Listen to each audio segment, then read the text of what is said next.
wedding, like, so I love how you pace yourself sometimes, but I love how you know and get ready for next. You taught me how to get ready for next and not be all anxious. For real, for real. Well, listen, y'all, that's the end of our time. Thank y'all for rocking with us. Thank y'all for loving on me. I really do appreciate that. Let's end with the word of prayer. Lord Jesus, I thank you and I praise you. I love you. I magnify you and I glorify you. Lord Jesus, you saved us because you loved us.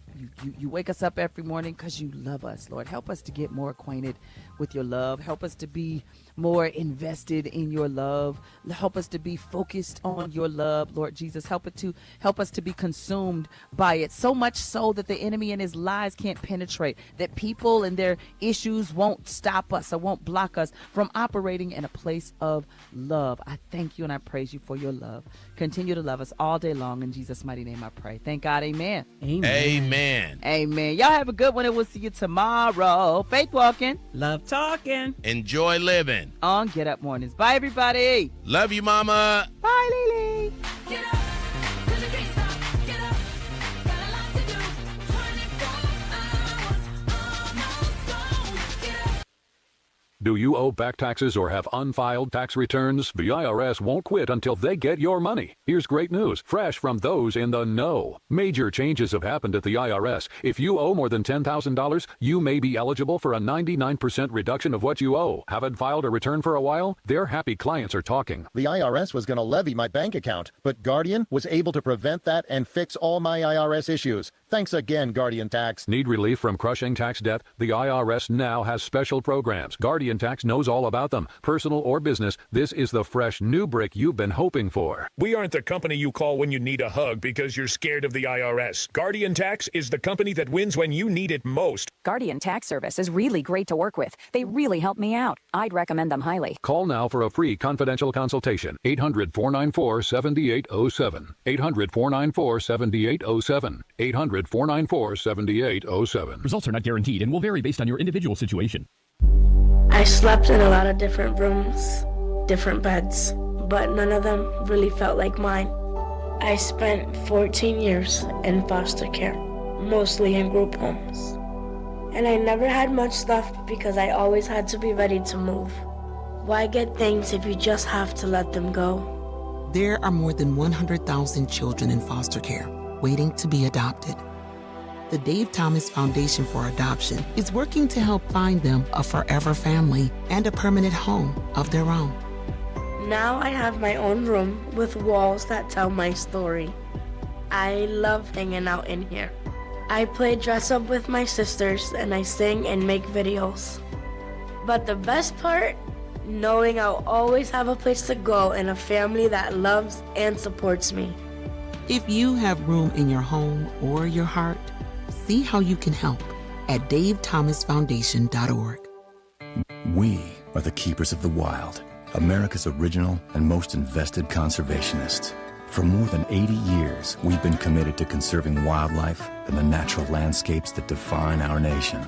From rugged alpine ridgelines to peaceful tall grass prairies, we've supported the conservation of more than 36 of American wildlands.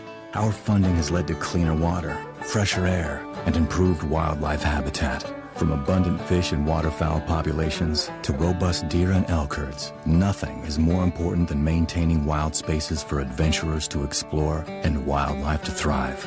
We are America's hunters and target shooters, stewards of the American outdoors.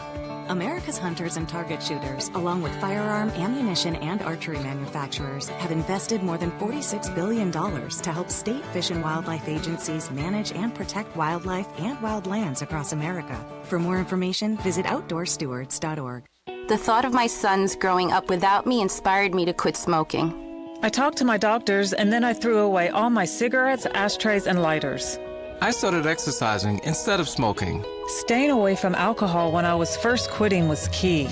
I kept on trying, learned something each time. Do whatever it takes. No matter how many times it takes. We did it, so can you. For free help, call 1-800-QUIT-NOW. A message from the U.S. Department of Health and Human Services and CDC. All right, son. Time to put out this campfire. Dad, we learned about this in school. Oh, did you now? Okay. What's first? Smokey Bear said to. First drown it with a bucket of water, then stir it with a shovel. Wow. You sound just like him. Then he said, If it's still warm, then do it again. Where can I learn all this? It's all on SmokeyBear.com with other wildfire prevention tips, because only you can prevent wildfires. Brought to you by the USDA Forest Service, your state forester, and the Ad Council. We got out of Washington State, and I think a week after, state went on lockdown for COVID. So then when we transitioned to Texas, it was very much so like, what are we going to do now? Operation Homefront has allowed our family to make something of ourselves again in the world after military. It's completely changed the way our life is. It took us from a hopeless situation, and now we're homeowners. We have a savings account. I'm the first one to own a home out of my siblings. Visit OperationHomefront.org to learn more. At the YMCA, finding your why starts by making an impact together, touching lives for the better. It can be the gift of time or treasure, supporting a community through talent without measure. Here, compassion fuels commitment, finding fulfillment through enrichment, serving and improving. What a way to live, and what a gift it is to give. Find your why and get involved today at ymca.org for a better us. I'm Chris Jakovic. I served in the United States Air Force and I deployed 3 times. So in 2017, I was serving as an Air Force First Sergeant. Our motto in that role is, my job is people, everyone is my business. But unfortunately in that year, I would lose my own brother, Lance Corporal Adam Jakovic, to suicide. The majority of veteran suicides are from guns. I store my weapons securely, not only for myself, but for my family. Store all your guns securely. Help stop suicide. My service never stops. Brought to you by End Family Fire and the Ad Council. Being isolated and lonely can be harmful to your health, resulting in high blood pressure, a greater risk of heart disease, and early onset dementia. So it's important to build and maintain social connections. Try a new hobby, volunteer, exercise, or use your phone or other device to stay in touch. Visit connecttoeffect.org to find resources and ways to stay connected. Presented by AARP Foundation with support from United Healthcare. The Alzheimer's Association and the Ad Council present the story of Tom and Levi. Tom is the smartest man I know. He's been a professor at 2 major universities, been a teacher for over 40 years. One day, he told me that he was having problems in his classes. I think one of the students had asked the question and he didn't remember the answer. And I also noticed that he was letting his class out earlier than they were supposed to let out.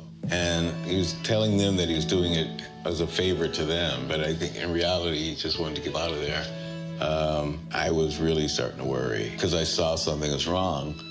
Levi and I talked about how it would change our lives, but he was there beside me, and my love for him was just immense. When something feels different, it could be Alzheimer's. Now is the time to talk. Visit alz.org/ourstories to learn more. A message from the Alzheimer's Association and the Ad Council.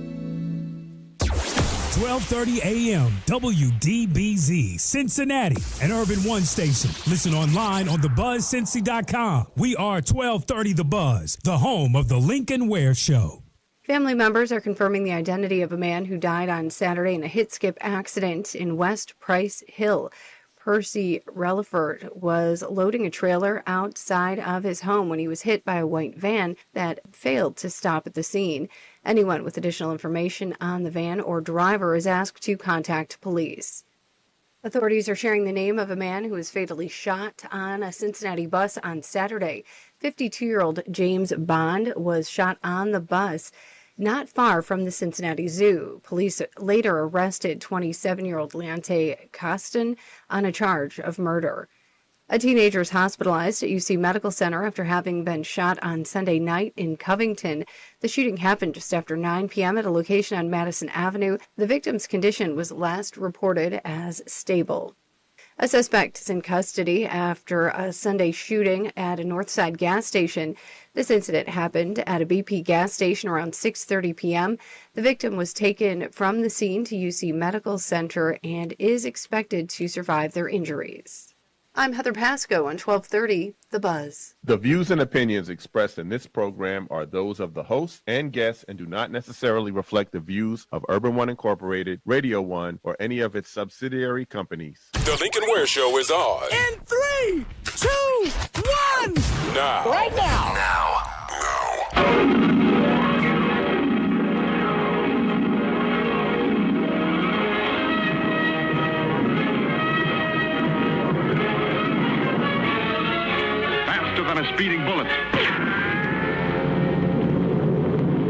powerful than a locomotive, able to leap tall buildings at a single bound. Look, up in the sky, it's a bird. It's a plane. Lincoln, bo Bincoln, banana, pineapple, Finken, feet, fine, mo Minkin, Lincoln. They say this cat Lincoln is a bad mother. I'm just talking about Lincoln. Good morning, Cincinnati. Welcome to 1230 WDBZ. We are the Buzz of Cincinnati, your talk station, the Lincoln Ware Show, till 1 o'clock this afternoon. It is Monday. Yes, and we started all over again. There's a lot that happened over the weekend. Geez, where do we start? Man, you just heard the story. James Bond, who was shot on the Metro bus. Apparently, a guy on the bus wanted to use his phone. He let the guy use the phone. Then when the guy was giving the phone back, he just got kind of crazy there. Pulled out a gun. James Bond jumped in and said, hey, he's got a gun. Jumped in front of him, and they tussled. And James Bond was shot and killed. And he is the brother-in-law of Chris Lewis, Dr. Chris Lewis, who's been on the show before. Dr. Chris Lewis, that James Bond is his brother-in-law. Man, tell you, you can't even ride the Metro safely nowadays. Unbelievable. And this guy he had something like 6 felonies. He shouldn't have had a gun. And I don't even know what he was doing out. What judge let him out? Anyway, that's what we got to find out. These judges, I don't know why. They need to hold some of these people in there a little longer or set their bond a little higher than they're doing. I mean, this is starting to really catch up with these judges now. They trying to do the right thing and be. Some of these cats you can't let out. Some of them don't deserve to be out. Man. All right. Kevin Aldridge has an article in the Inquirer today on the downtown bank arrest. He says another viral video of Cincinnati didn't need. We don't need any more viral videos coming out of Cincinnati when it has to do with police or anything like that. He said the police officers who made the arrest need more training. They weren't prepared for this. They said they should have been. He says they should have been prepared. This stuff is all over YouTube, how these guys bait the police and into this stuff, and Cincinnati police just walk right into it, and they weren't prepared to handle it. Yeah. They always go in at 10, and then there's no place else to go but an arrest. You know, they don't go in at 1 or 2, and then you work your way up. But they come in at 10, and they ended up having to arrest the guy, which is probably going to cost them some money. I wouldn't doubt. A 3-story building collapsed on Riverside Drive, right down there by the river.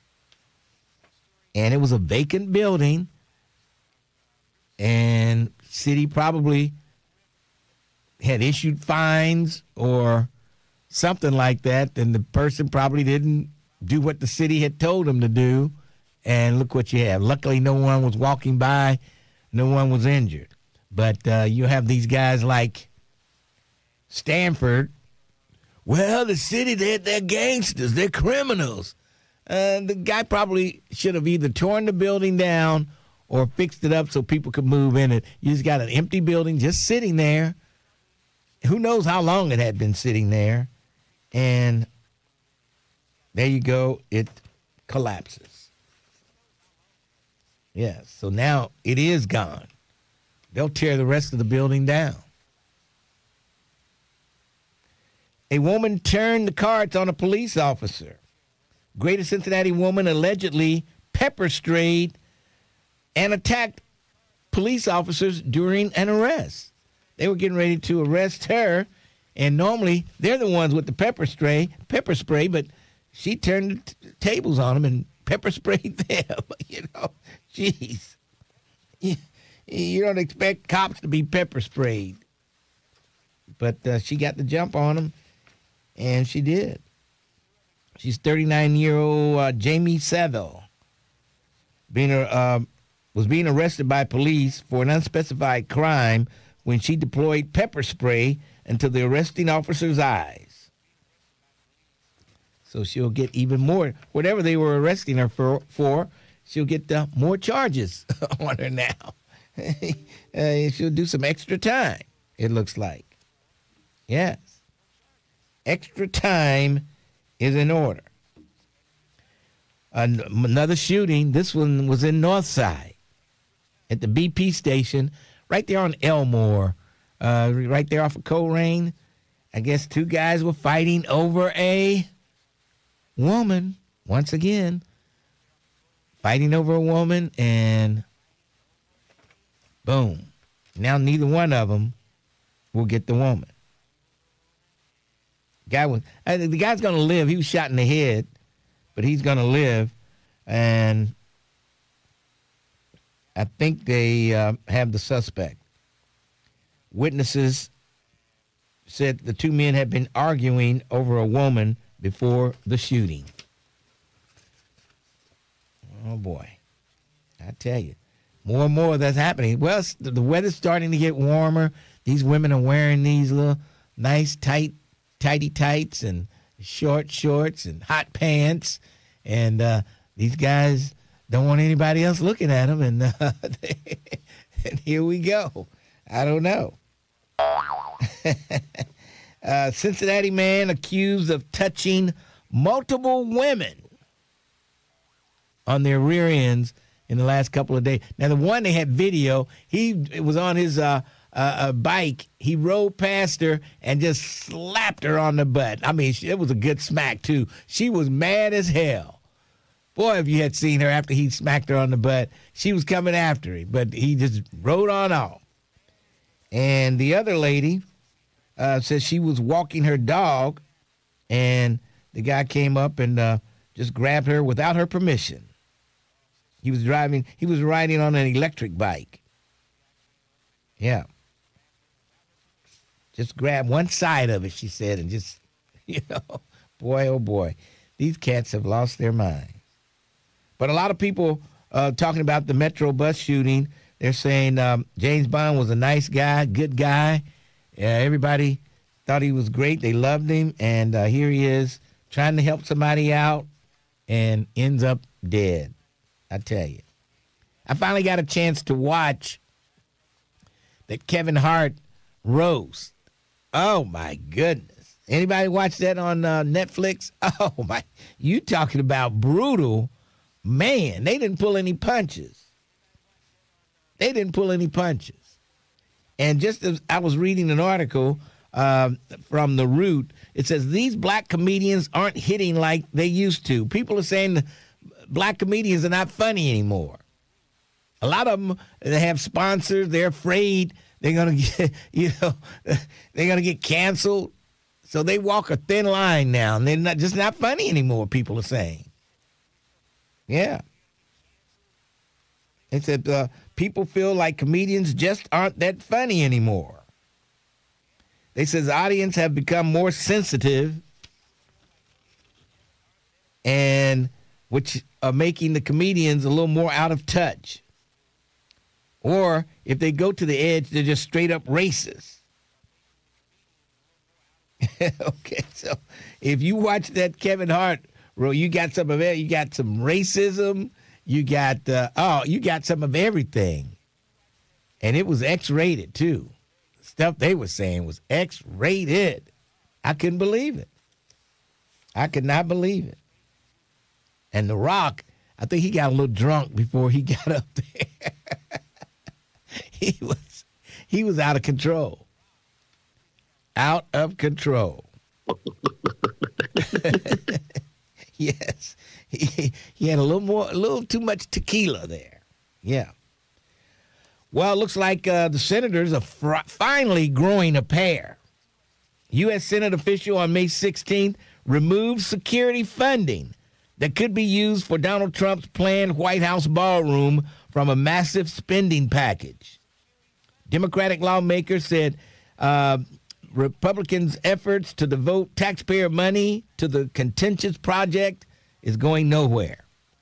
Yeah, Trump tried to add some stuff to get taxpayer money which he was going to pretty much use it all for building this ballroom.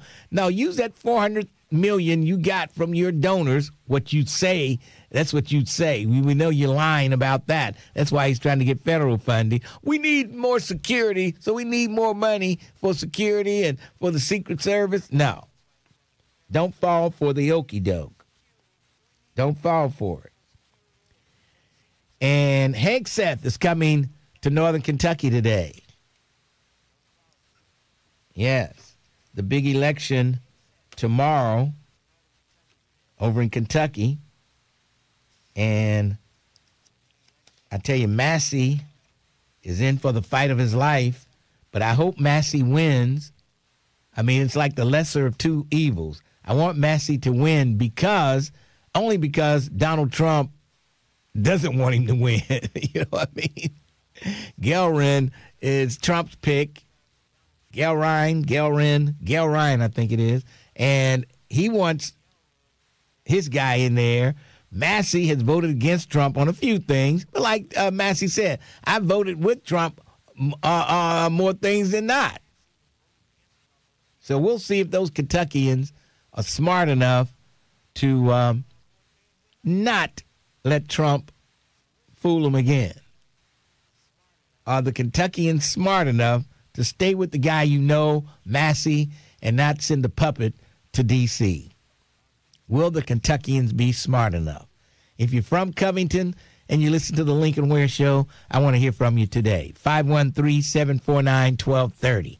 I want to hear from some Kentuckians. They've spent almost $30 million on this campaign for Congress over in Northern Kentucky. $30 million. And they're going back and forth.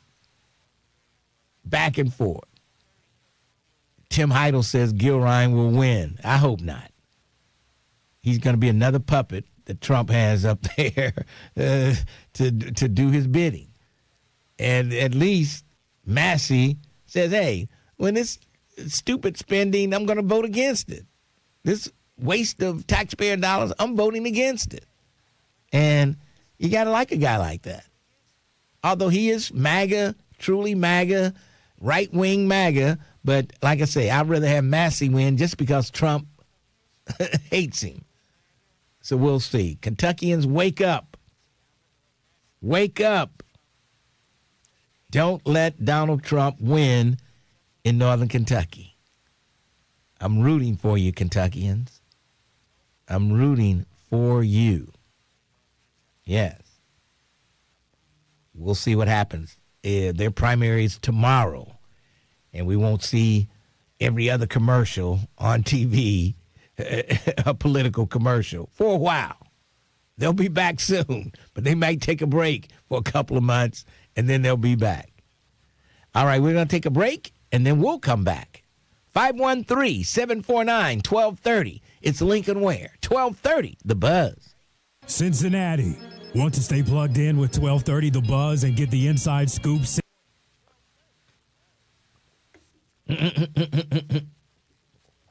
Oh, boy.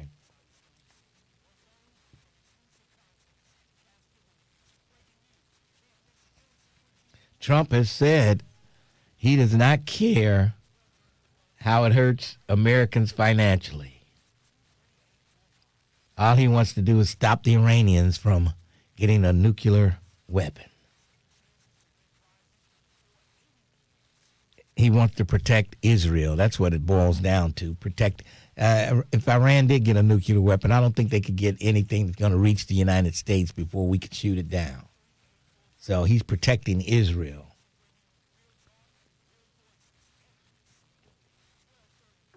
And we're paying for that.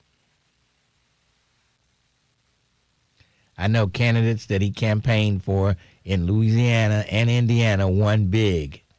Massie will be the next to get voted out. Let's hope not.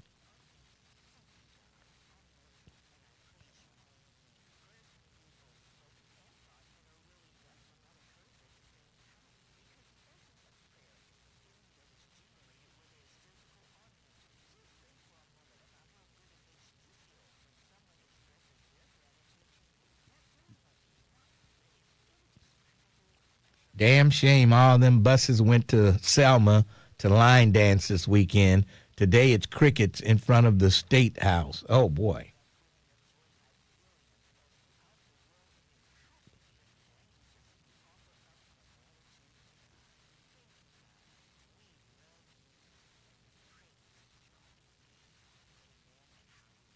What's up, David Herring?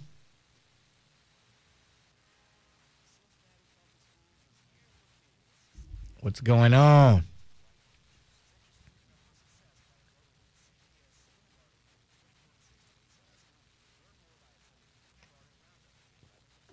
Has Tiffany Green recovered? Okay. Yeah, she sounds much better. Oh, that's today. okay. Okay. Yeah, so I told her, I was like, boy, I didn't think you were going to make it last week, the last time I talked to you. But, yeah, she sounds like a brand new woman.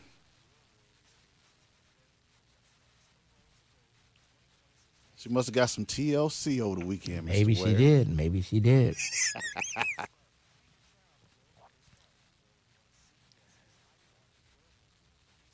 Israel is a wealthy country. Let them fend for themselves.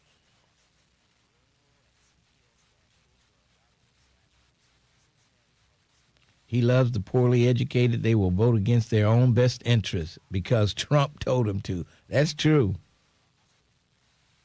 That is true.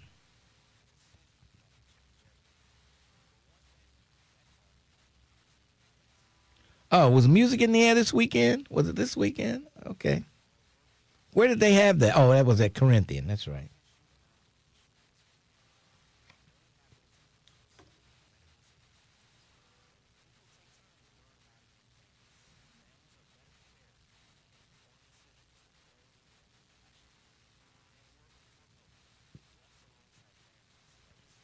What has Allah done for us, James Muhammad?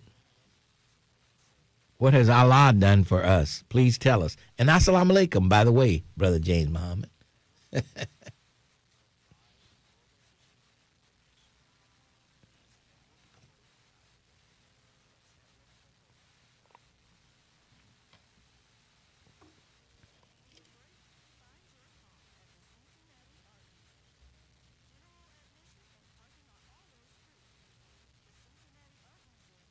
Ask your friend, the mayor, why urban area streets are being denied for downtown streets to be taken care of.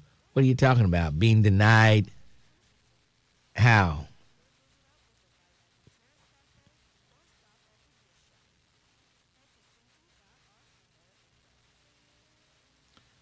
C-SPAN has had several callers that are apologizing for voting for Trump. Too late now.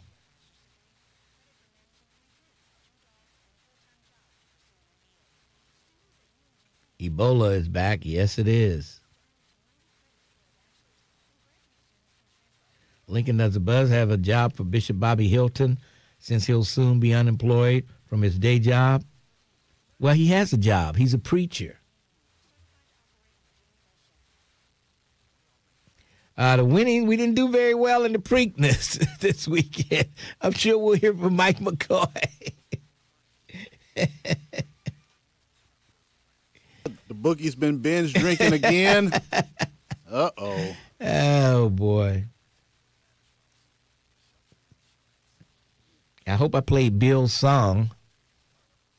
Oh, okay.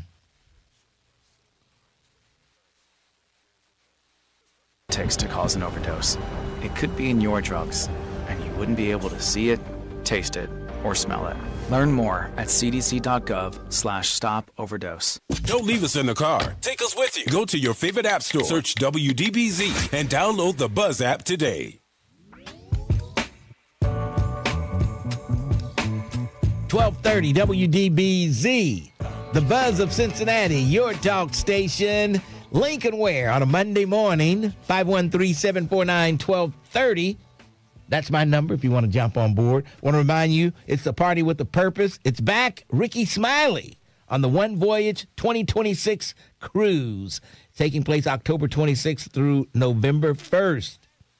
And they're going on the Virgin Voyages Resilient Lady. They'll have live performances. T.I. will be there. Rick Ross, Keith Sweat, D.L. Hughley will be on there, DJ Kid Capri, and a whole lot more. Yeah, so you better reserve your cabin today. Yes, reserve your cabin today. Go to onevoyagecruise.com. Do that today, early and often. All right. Let's go downtown to the Crimestopper headquarters and check in with my good friend, Detective Tiffany Green. And let's hope she's feeling better today. She was down for the count last week. I was. Good morning, Lincoln. How are you? I'm doing great. How are you doing is the question. I'm much better. Okay. I feel much better. Yeah, it feels good to be back. Yes, that's good. Good to have you back. Who are we looking for today? Cincinnati Police District 3 is looking for Jamal Jackson. Mr. Jackson is wanted for felonious assault. On April 7th of 2026, Mr. Jackson engaged in a physical altercation, resulting in the victim being held down while other people kicked and struck the victim. As a result, the victim's teeth were knocked out. Jamal Jackson is a black male. He's 21 years old. He's 5'10" and 165 pounds. Jamal Jackson has a history of carrying concealed weapons and was last known to live on Williamsburg Drive in the Villages at Roe Hill. John Pierce is wanted by the Ohio Adult Parole Authority for a felony parole violation. Mr. Pierce was originally charged with assault. John Pierce is a white male. He's 32 years old. He's 6'2" and 160 pounds. John Pierce has a history of aggravated vehicular assault and was last known to live in Batavia, Ohio. Listeners, if anyone has information on where police can find Jamal Jackson or John Pierce, please call Crimestoppers at 513-352-3040 or submit a tip online at crime-stoppers.us. All right, 352-3040, night or day, cash money for your clues. And we will talk to you tomorrow. We will, but before you go, Yes. When does the walking club start up? First Saturday in June, which is, I think that's the 6th, I think. Yeah, the first Saturday in June. Okay. Which is right around the corner. All right, yeah. Okay. Is that when we get our shirts? That's Saturday, June 6th. Yes. That's what. You coming out? I am. Oh, whoa. Okay. All right. We will see you there. All righty. All right. Bye-bye. That's Detective Tiffany Green. We know she can walk because she can run. Yeah, she runs. So walking will be very easy for her. Maybe she can walk in the group with me and Doug Springs and Mike Ballard and KKK Craig and others. We pick them up and put them down. Yes. Maybe she can keep up.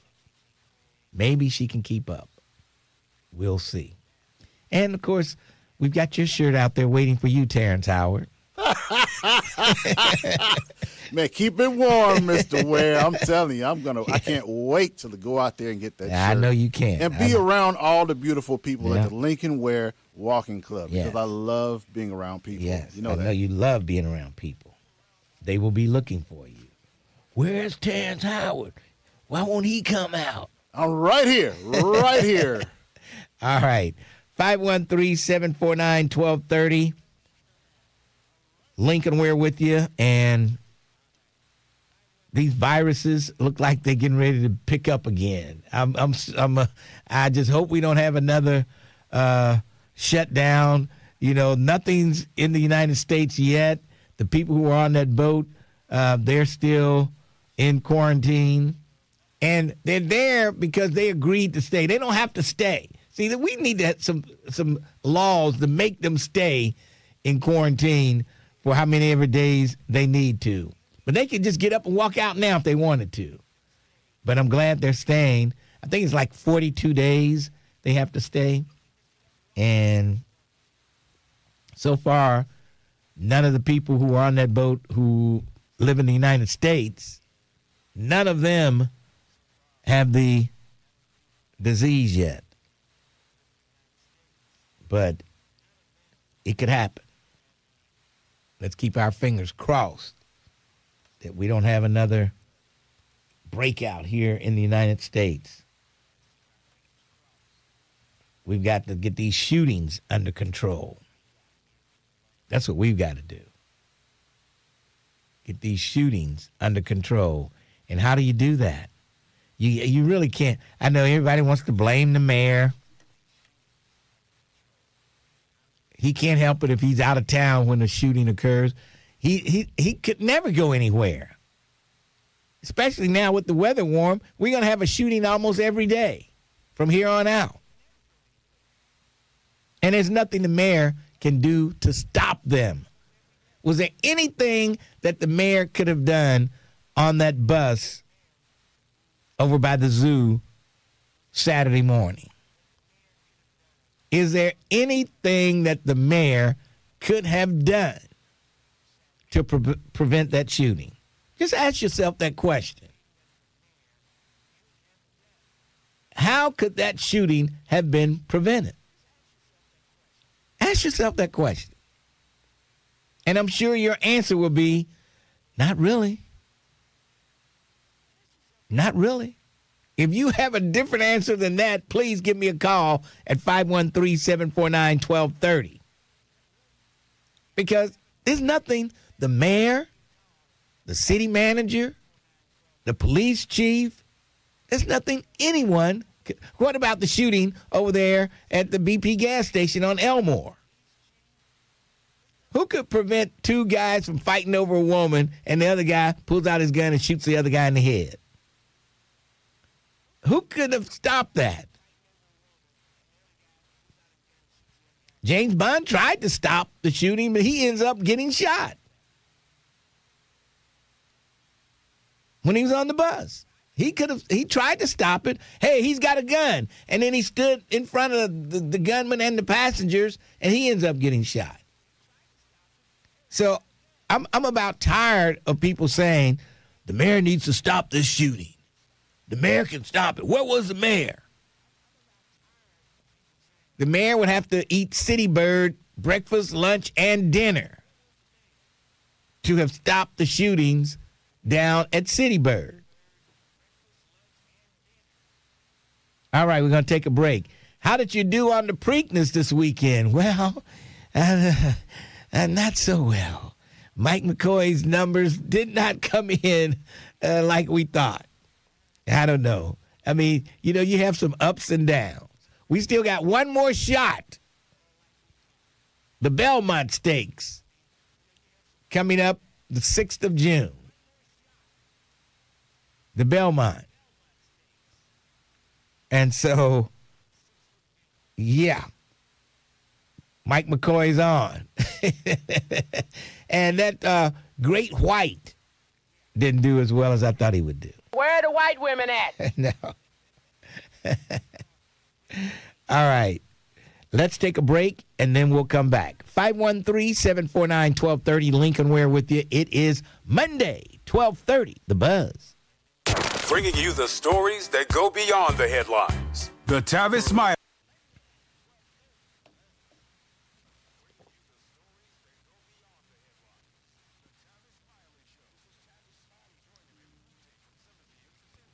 Woo!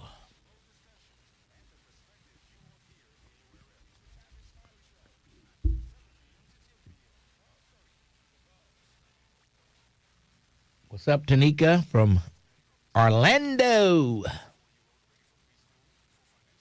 Why won't the city acknowledge that shootings are a public health crisis? And so by them announcing that, it's going to stop them? What are you announcing it for?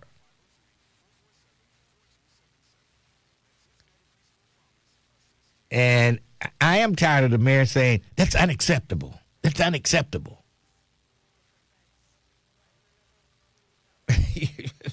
Yeah, these cats with these guns out here, they're not thinking whether it's acceptable or not.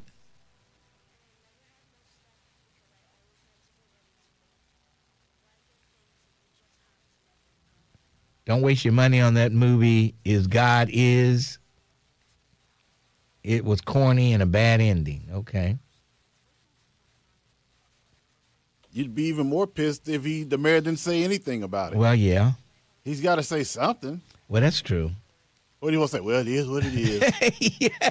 You know, it is what that it sounds is. just about like what it is. It is what it is. I don't know. I don't know what is he supposed to say. I don't know.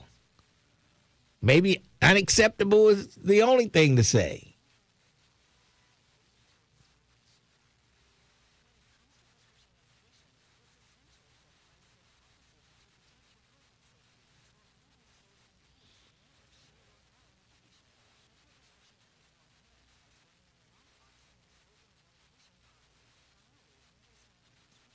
No, but I know what you mean. You want him to say something, but what can the mayor do to stop this other than doing having the cops stop everybody and see if they have guns and, if the guns are registered, if the guns are not stolen, a lot of these guns are stolen. I wonder if this gun that shot James Bond was stolen. I wonder.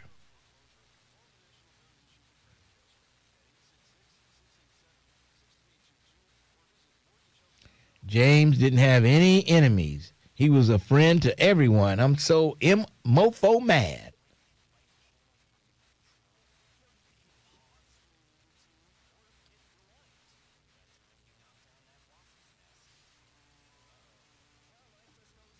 Oh, Black Line, just shut the hell up and then just stop complaining and just go away.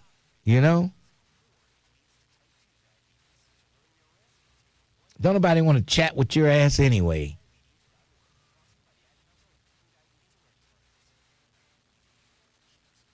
The mayor isn't responsible for your bullshit. Okay. Oh, jeez. Oh, boy, the betting public sports show. I blame Iris and Jesse for the crime. How dumb is that? How dumb is that? Y'all about some crazy. Unbelievable. What's up, Chocolate Wonder Girl? Chocolate Girl Wonder, I mean.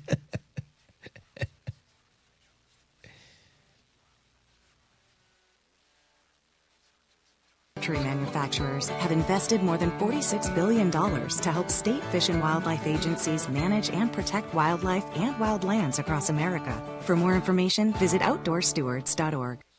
1230 WDBZ, The Buzz, your official talk station. It is official, you understand me? 1230 WDBZ, The Buzz of Cincinnati, your talk station. It's Monday. Lincoln Ware with you till 1 o'clock this afternoon. And, of course, coming up at 1 o'clock, Shopton. Keeping it real. Keeping it real on Motown Monday. I don't know. He calls it. I don't know what Monday will be for Reverend Al Sharpton. It's Mouth Off Monday. He comes up with a name for every day. More Naps Monday. Oh, boy. He likes to nap a little bit during the show. Unbelievable. All right, let's go to Beth. Beth, how are you today? I'm well, Mr. Ware. How are you today? I'm hanging in there. I'm doing great. What about you? Huh? I'm doing well. I just found out I have arthritis in my right knee. Oh. And I didn't realize how painful that was. I mean, I knew something was going on, but I didn't expect her to tell me that. Yes. I mean, I was surprised that I still have any cartilage left. She said, I got plenty of cartilage. Arthritis is in there. Yes. So I am warming up to join your walking club. Would you say it's a 10th? What day did you give for June? Say that again? The date for June, you're the first Saturday for your walking club? June 6th. June 6th. Oh, okay. Yes. Now, people are inherently violent. There's no way you can stop anybody from shooting, fighting, any of that. They're just going to do that. Yeah. Right now, there's somebody walking around looking for a reason to do something to somebody. Last week, I'm downtown, and this guy just walks intentionally in front of the city bus, gets mad because the bus driver is blowing for him to move. Go ahead and cross the street. Yeah. Then he says, well, he told the bus driver, well, I'm going to whoop your ass. Because, I mean, it doesn't take anything, Lincoln. It doesn't take anything. This is just where people are, unfortunately. And only thing you can hope is that you're not in the way. Yeah. When it goes down. But I would like to know if you have, for your Sunday Soul Classic, if you have Larry Graham, Can You Handle It? That was a hit. Yeah, that was a good song. I used to like that song. Yeah. Yeah. So, okay. I'll probably remind you on Friday, but I would like to hear that on Sunday. Okay. And that's it. All right. I got it written down there. All right. All right. Thank you, Mr. Ware. We'll get Take it care. for you. All right. Bye-bye. Thanks for your call. Yeah, you're right. You just can't prevent stuff like that. And then people provoke other people. Just like, what if that had not been a bus driver, but he got crossed in front of somebody's car and they blew at him, and then he's going to mouth off, and then this guy, he comes up to the window or something. This guy opens that glove box and pulls out that gun, and then you have another shooting. He came to my window. I was in fear of my life. You get that? Today, if you got a small business, you better get out to the Sharonville Convention Center. There could be some grants and money to help you get your business going. And Alicia Reese will be out there spearheading that. Alicia Reese, tell us about what's going on at the Sharonville Convention Center. All right, Lincoln, thank you. Yeah, we're out here at the Sharonville Convention Center. We got over 1,000 small businesses. We've done our kickoff and fireside chat. But if you are a small business, entrepreneur, I got people that stop me wanting information, you need to come here to the Sharonville Convention Center. We're here till 1 o'clock. Don't get here at 12:59. And I'm telling you what we've got. We've got $200,000 for small business micro grants. And the applications are here. They're taking it. They're on the laptops. And the people that make the decisions are in the building, all decision makers. We also have the deal room. And in the deal room, that's where you get to come in if you're ready to do business. And we put you with people who are looking for contracts. And so you got 15 minutes to sit with the decision makers, both county as well as private businesses, about trying to get the contract. And we've got that going on as well. We got free workshops, Lincoln. People say, well, how do I deal with this AI in my business? They got a workshop to help you. How do I take my business to e-commerce? They got people here going to do free workshops to help you. How do I fill out procurement? I want to get a contract with the county, but I don't understand the procurement process. And then, Lincoln, we gave the state of small businesses. Now, when I first got elected, I came on your show, and I told you they had done $1,600 with minority businesses for the fourth quarter. And today I reported we have done $32 million with minority businesses, and Robert Bell is running that program because we said we're going to. I remember at a press conference, and pastors stood with me, NAACP stood with me, Urban League on $1,600. Now that was ridiculous. That was so embarrassing to know that's what they were spending with minorities over at Paycor Stadium. That was crazy. Yeah. Well, they could get away with it because we didn't know what county government did. We didn't know when they was meeting. All we knew about county government is you either going to the courthouse, you're paying property taxes, or you're paying child support. We didn't know nothing about what was going on.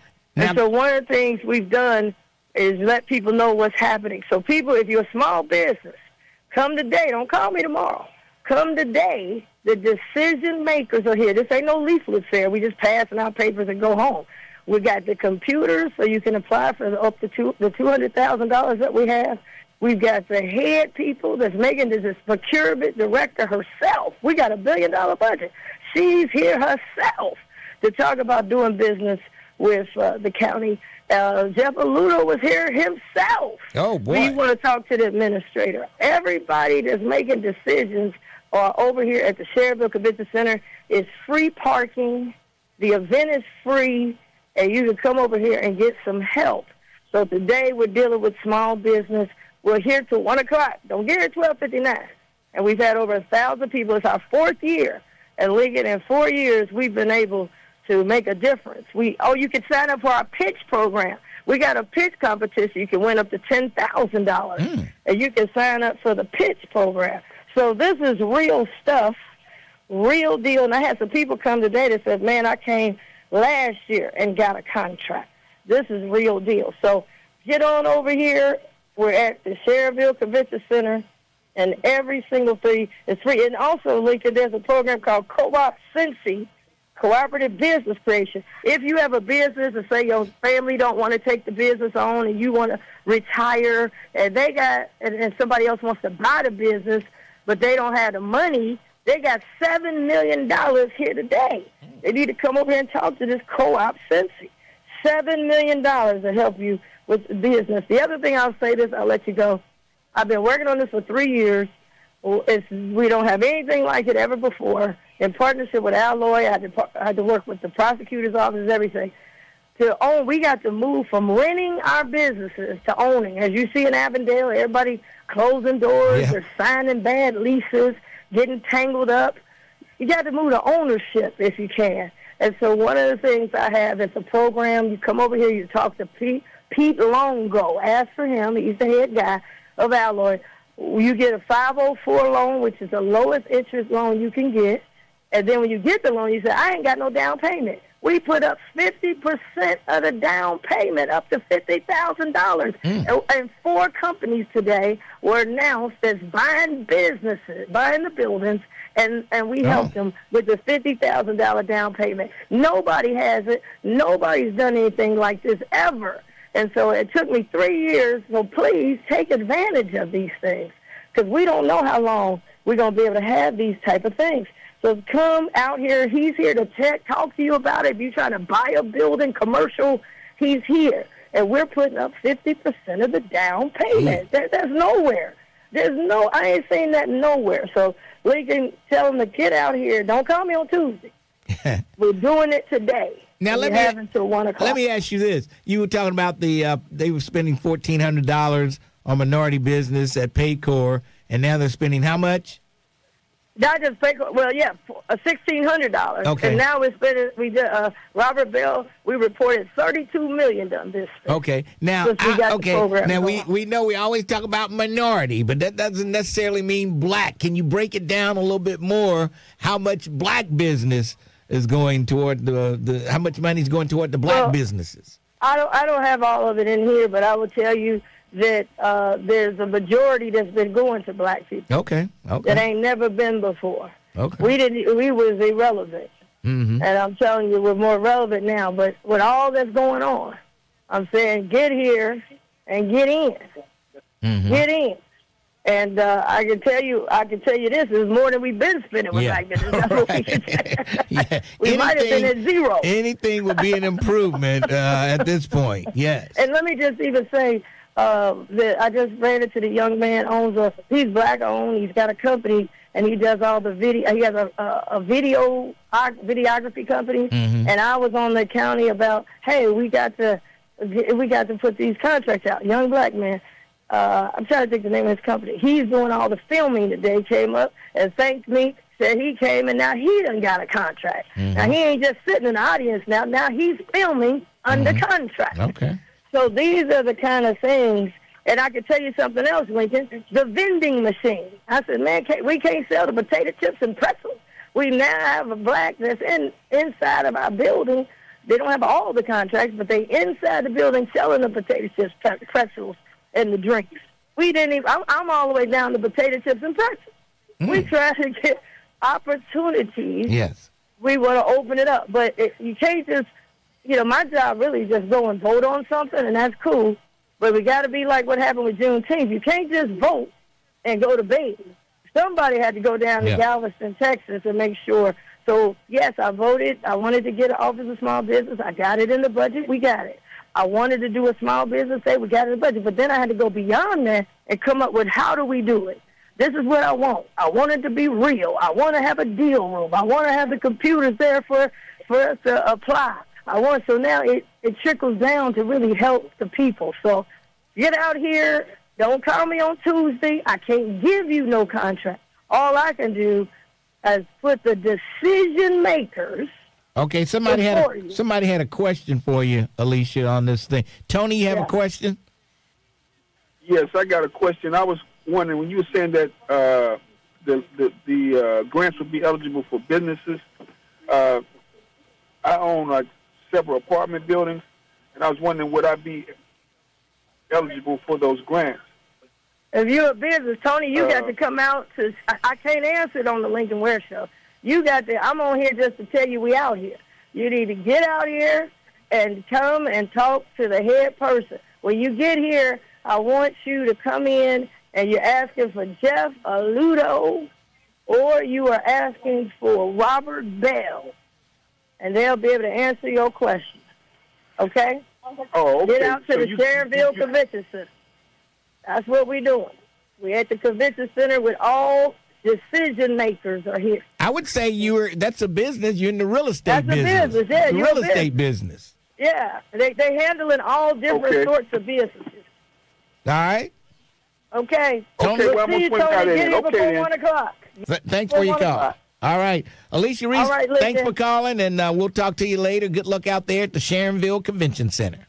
All right, Lincoln. And anybody call you or the real Terrence Howard, tell them get out to the Sharonville Convention Center. It's free. You didn't lose anything. And get out here and talk to the head people. Because after the day, it'd be hard to get appointments, and you'll say you called and you was on hold, and you didn't try to email and they didn't get back. We're talking face-to-face. All right. Today. And actually tell Tony when he come out, when he goes into the deal room, the guy's name is Harry. You either asking for Harry or Robert Bell. All right. All right. Thank you. Hey, thanks for your call. It sounds like a real estate business to me. If you own several apartments, I don't know. I'm sure he's got them under LLC or something. So there you have it. All right. We'll take a break, and then we'll come back. Mike McCoy. We got to find out what happened in the Preakness. 12:30, The Buzz. Hey, y'all, what up? This your boy, Ricky Samadi. I want to drop you an invite to something a little... I forgot to say my good friend, Mike McCoy. Is he still your good friend? Yeah.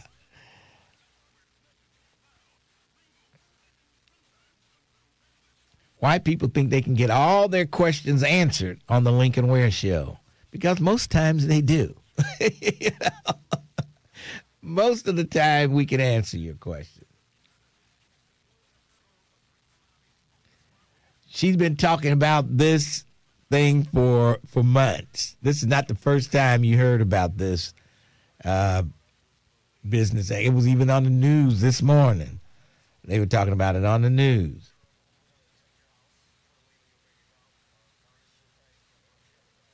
Okay.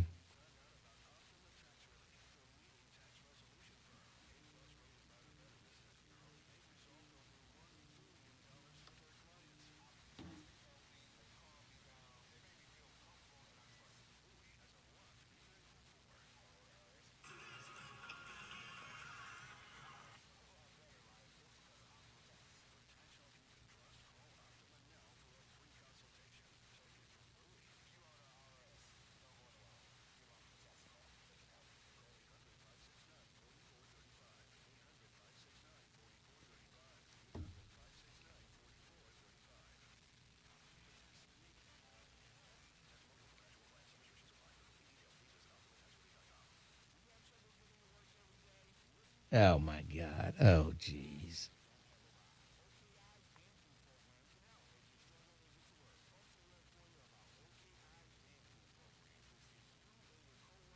Self-invested 77777. That was good. You spanked Tim Heidel.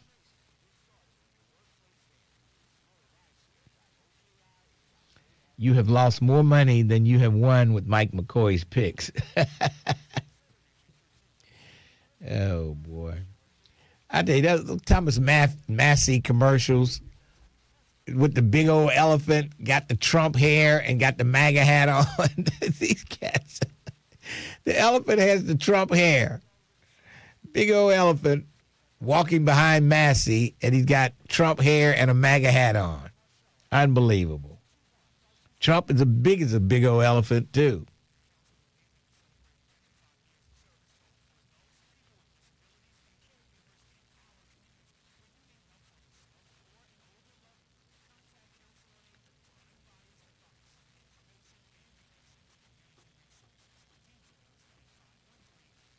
Whatever happened to the Wendy's lady? Who was the Wendy's lady?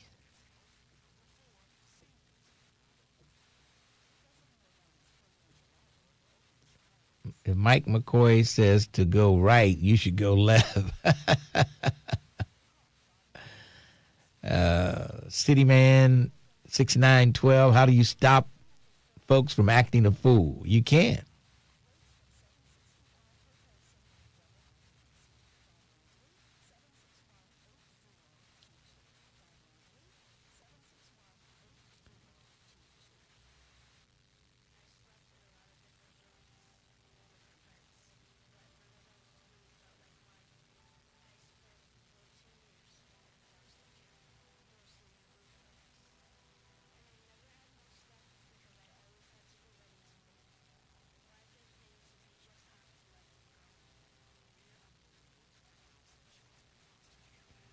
Did you do that, Darnell? Was that an exacta on 10 and 7? Exacta box?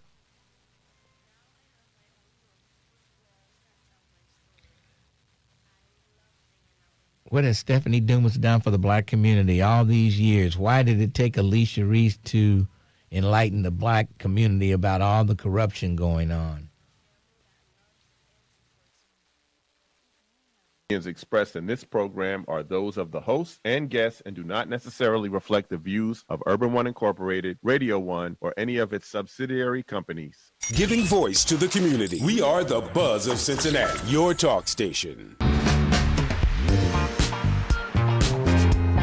1230 WDBZ, Lincoln Ware with you till 1 o'clock this afternoon.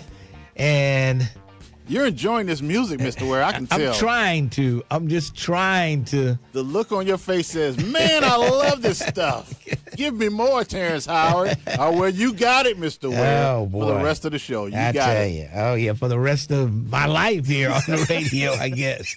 Unbelievable. All right, let's go to Mr. Preakness, my good friend. Even though I didn't win any money, I won $15. I don't even know why I bet that little bit of money on what was the horse number that won? Was it 9? What number was that? Mike? Yeah, what number was that? Iron Honor. Yeah, was the 9. Okay, 9 horse. It was 9, right? Yeah. I bet. Yeah. I have a stupid bet. I bet $2 win place a show, and I think I only won like $15 off of it. Okay, hey Lincoln. Now check this out. Now remember, I gave 1, 2, 6, 9, and 12. Yeah. 12 was my long shot. Yeah. Now if you look at that, the 10, okay, hadn't ran before. Good long shot came in there, but if you look at it. It came 10, 9, 6, 2. Okay, I had a 10. I had a superfecta. So I had 3 out of the 4. So you can't fault me wrong on that one. You know, if you took your 9 and bet 50 to win in place. Yeah. You see what I'm saying? Yeah. You take the 9, bet 50 to win in place. You in the house. Yeah. You see what I'm saying? But the 10 came in there, and I think I did pretty good.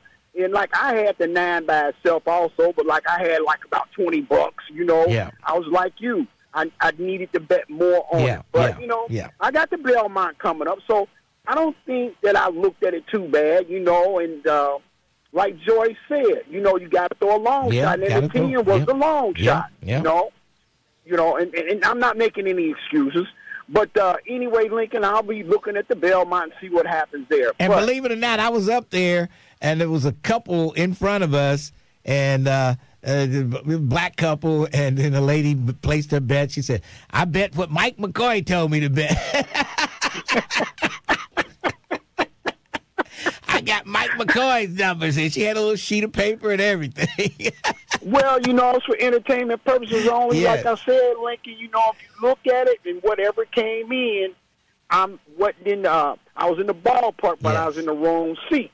Yeah. You see what I'm saying? I hear Not you. making any excuses. I But, hear you. Hey, it's a gamble. I don't care what. It's a gamble. Whatever it is, you just never. You don't know which horse is going to feel great and come out of nowhere to win. It's just it's a gamble. It's just like playing the lottery. Yeah, the one went out of like a bat out of hell. Yeah. And I was like, oh, man, he was a speed horse. And then the 10 just ran right with him, and just one ran out of juice. You know, that's how it went. But, hey, Lincoln, I'm not trying to get off of that subject, but, hey, Lincoln, this is serious, like what I'm getting ready to tell you. Now, listen at me carefully. At the mall yesterday, Kenwood Mall, there were 7 or 8 black teenagers, boys and girls, running all through the mall, screaming, yelling, shouting. I'm like, okay, where's security on this? Yeah. Lincoln, I felt so embarrassed. You know, I'm watching these white folks look at these kids run through there like that. I was so embarrassed. And that's hurting business, too. Yeah. You know? I didn't want to say anything because I was afraid one of them would have had something. You know what I'm saying? Yeah. But any parent that let their kids go to that Kenwood Mall yesterday to drop them off, they ought to be ashamed of themselves because those kids really showed out at that mall. And it was boys and girls, too. Jeez. I don't understand it. Like, it was real embarrassing yesterday. You know, so any parents you had, or grandparents, your kids at that mall, you say, you ought to bring them home, even if they wasn't your kids, and just give them a whooping. Yeah. You know, it's just crazy, you know.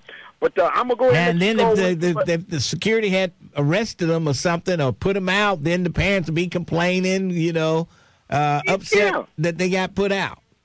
Yeah, exactly. And Kenwood Mall is only the only mall that we have left here in the Cincinnati area. Now, you can go up the road 75, but, you know, you don't want that to shut down. You know, I don't know, Lincoln. It was just embarrassing yesterday. It really was. I was ashamed to be black yesterday with the way those kids was acting, man. And I didn't understand why the security didn't arrest them or do something to them. So maybe security don't work on Sundays. I don't know. But, they should work on Sunday. That's one of their busiest days sometimes. Yeah, but I don't know. It was just crazy yesterday at the mall. I told my wife, we got to get out of here for something jump off. Let's go. But anyway, Lincoln, I'm going to let you go, and I'll be looking at the Belmont. So for entertainment purposes only, Lincoln, and take that $15 and split it with me. Yeah, right. Thanks for your Lincoln. call. All right. Bye. That's my good friend, my bookie friend, Mike McCoy. Ho! All right, 513-749-1230. Bill, we're coming to you, but first we got to go to the news on 1230, The Buzz.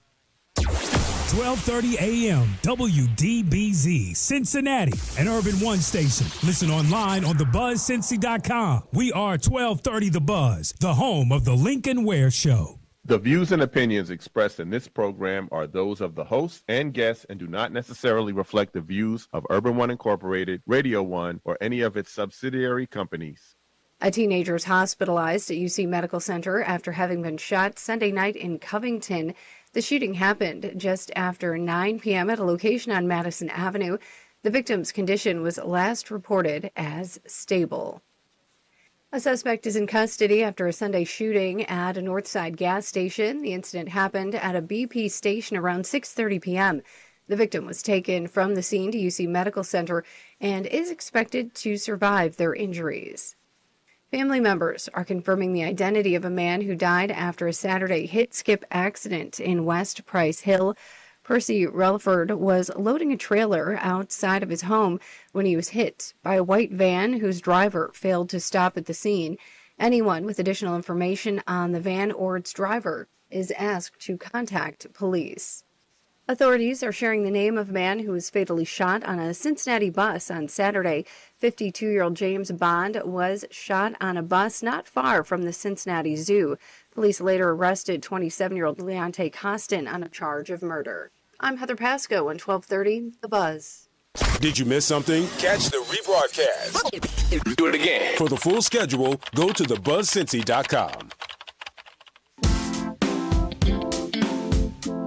1230 WDBZ. Lincoln Ware with you till 1 o'clock this afternoon. And someone says, why be embarrassed? You know, they're not your kids. Your kids act right, and that's all that matters. I don't know. I think maybe it depends on whether they look like they were going to fight you if you say something to them. I probably would have said, stop running, stop acting like a fool. I would have yelled that out to them. But I'm not looking for a fight. You know, at 76, I'm not looking for a fight. Especially with a young person, you know, strong, young, and dumb. I'm not looking for a fight, but I probably would have said something. Stop running like a fool. Yeah. Someone says, I'm not embarrassed either. It's a shame, but what can we do? Daggone, it jumped on me. What can we do until the parents take more control of their children if they can? Yeah, I don't know. I just don't know the answer. It takes a village. Oh, boy, I'm so sick of hearing that. Well, the village is not coming through for some reason. All right, let's go to Bill. I think I played your song yesterday. Yes, you did. And Sunday Soul Classics was another smash. I mean, you gave us a double dose of Clarence Carter, man. I played Patches. You gave us a Slip Away and Patches. Yes. And you played his ex-wife, Candy Staten. Candy Staten, yep. Yeah, and I tell you, I got a request for my Sunday Soul Classic, Graham Central Station, the Jam. Oh, now I got 2 Graham Central stations. I got Handle It, Can You Handle It, and the Jam. Okay, all right. Well, I heard Larry Graham. Well, Larry Graham and Graham Central Station is pretty much the same. He just put his name out front there. But, okay, we'll see what we can do for you, Bill. Okay, well, I want to give a shout-out to Mike, maintenance man at the Cartine Apartments, Carl, our driver for Meals and Wheels, and my man Chico. I heard his song yesterday. What did he ask? Oh, he asked for Up the Ladder to the Roof? I think. What was his song? Yeah. No, he has something else. Okay. I can't think of it offhand, but it was still smash, man. I mean, you gave Clarence Carter his due. Yes. I like Clarence Carter. I accommodate you on that. But you know what? Going to the subject of the shootings and everything, you can't prevent these idiots from acting the way they act. I mean, it's like the woman said. The guy is walking out across the street, and the Metro guys talking ain't to move, and he ain't got the sense enough to move. I mean, you can't prevent these idiots from carrying on the way they act, and you can't blame the mayor either. Yes. So, I mean, you know, it's just a sign of the times. But you know what? I'm going to sound off because I ain't in the mood to sit up here and hear all this junk that your nephew talking about the fact that his daddy's diaper-wearing president ain't going to go to jail because after his 2 years, that's it. And he can forget about running a third term. Yeah. It ain't going to happen, twin, okay? All right. Thanks for your call, Bill. Okay. And I got 2 requests from Graham Central Station. Can You Handle It? And the Jam. Oh, boy. Then he said, well, that was Larry Graham. Come on. Someone says, Lincoln, if you had said something to those kids, you would have had to fight. I don't know. I think we need to do more of that. If we see these kids acting out, I think the older people should say something to them to let them know we're watching them. We see you. But you just don't know nowadays. They'll pull out a gun and shoot you. You might need to know when to hold them or when to fold them. Yeah. Lincoln, you better not say anything to these young kids. They are not stable. You would have said it under your breath. They would have yelled, shut up, old man, and kept up with the foolishness. Oh, boy. Unbelievable. And somebody said, I would be embarrassed. Oh, yeah, the guy from, what was it, Rodney's last name from Callie's? He died over the weekend. The guy that owns Callie's Bar. Right there in California. Yeah. Isn't that something? Chris Lewis' brother-in-law was killed. Chris Lewis is a son of the person that owned Callie's. And, you know how it all just comes together. Unbelievable. Rodney Jordan was his name. Yeah. Rodney Jordan. All right. Let's move along. Looks like who's next here? Let's go to my good friend Sandra Jones Mitchell. Then Latanya, Ponytail Wells, Ray, and JB. What's going on, Sandra? How you doing? I am wonderful, Lincoln. You know what? We have to get involved. We have to get involved. We can't be afraid. Yeah, but sometimes when you get involved, you end up dead. Just like Lincoln, that's a chance that you take. Just like you don't James know Bond. when your time is. James you could Bond be in got the grocery store, involved. somebody could be shortage with their money and get mad. I mean, we are living in some times right now that is so unpredictable to where if we don't start revisiting how we can help ourselves, we're going to continue to lose our kids. These are our kids. These are our babies. And then I don't think it's a black and white issue. There's other kids that act out just as bad. Yeah. But when it comes to our kids, we notice it even more because they represent our black community. Yeah. I was in Kroger's, and these two kids, I mean, Lincoln, they're yelling down the aisle. I confronted them, and I said, I tell you what, you either be quiet, stop yelling, or you leave the store. I was called everything but the child of God. Really? But guess what? They stopped yelling. The other one took off. The one that was nice was the one I approached the most. I said, you don't want to be with anybody that acts like that. It makes you look bad. And she said, yes, ma'am. So the other boy was the one that was aggressive, right? So she was coming at me, and I called in some other adults. I said, you know what? I'm going to need your help. I'm going to need your help. And they were two white women. They was like, ma'am, what do you need? I said, I need you to go get security, and I need you to maybe get a picture of that one.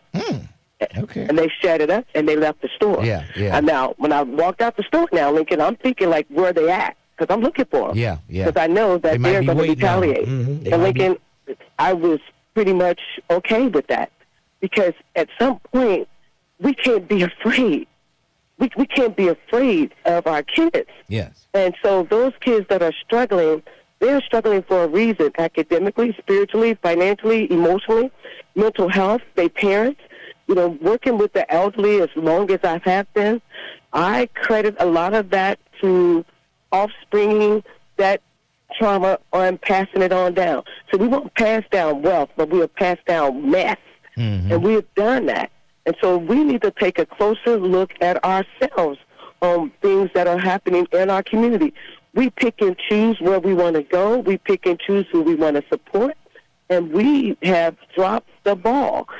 Let's talk about Avondale. I am heartbroken with the condition that I face every day in this community. And I know that there are people waiting and that's going to benefit from off our lack of participation. This community council is the mecca of this community. There should not be anything that happens in this community without the community council at least having some input, right? Yeah. And Lincoln, that doesn't happen. There's no reason for our businesses to be closing. So your development corporation is given a charge to develop your community. I am extremely disappointed in how that is going, and I want folks to not only hold me accountable, but hold the Avondale Development Corporation just as accountable, right? We got to develop this community so that the kids can benefit from our sweat equity, because this is not a paid job for me. And to see our churches closed down, I see developing happening. Sometimes they come to the council, and sometimes they don't. Wow, I thought they had to go. I thought they had to go through the council. They don't have to. Not if you're using private dollars. You don't. Oh yeah. You don't need anything from me. You don't. They're doing something right now. They're making a whole new subdivision over there behind the Martin Luther King statue. There's going to be homes back there. I just happened to see that on the city website, and they sent us a letter asking them what we thought. Shoot, the day we got the letter, that's the day that we had to think. I said, but that's a late notice. Man. But I wanted to make sure that it's affordable for the people that want to be there. Now, let's talk about the residents of Avondale, right? So the residents of Avondale cannot continue to wait on entitlement services. They have to start creating opportunities for themselves. You have PCB that owns the Avondale Town Center. They need to be called to the carpet. They need to be It needs to be a demand that they participate in what is happening in Avondale. Mm-hmm. We cannot allow those stores to become a Chinese restaurant. They don't have a representative there or anything? I'm sure they do, Lincoln, but I can't tell you who it is. Yeah. I can't tell you. And we share the same office space. I'll find out a little bit more today, because seeing Zola's her farewell, it pierced my soul, because I remember the meetings that was taking place to develop that town center. Now, hold on. Pause. I'll pause.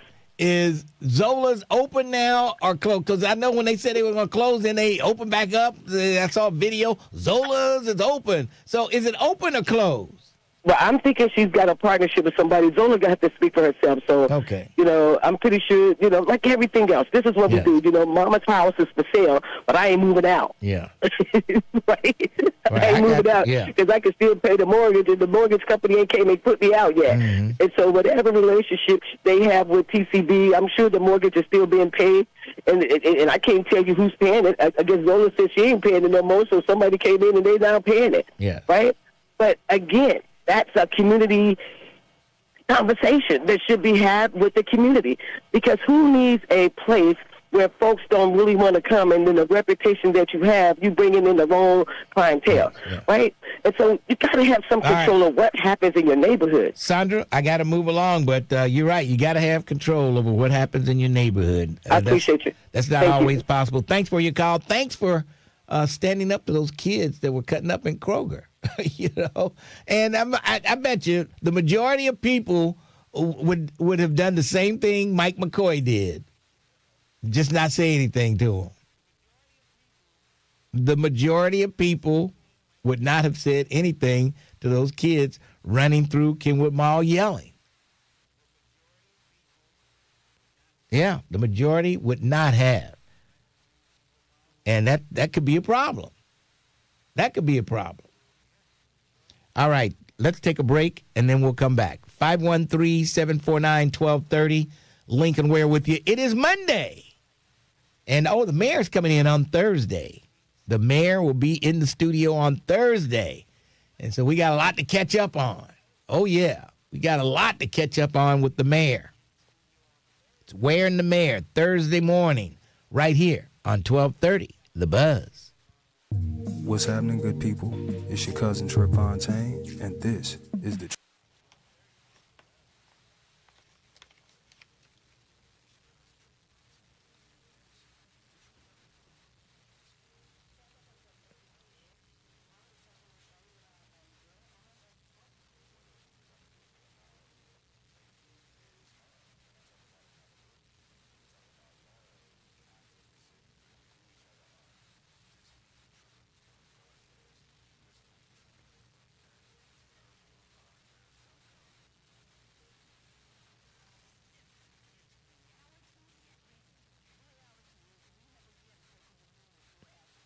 that that ship that those people caught the Hunter virus on, they're going to go in and clean it up and get right back out there, they say.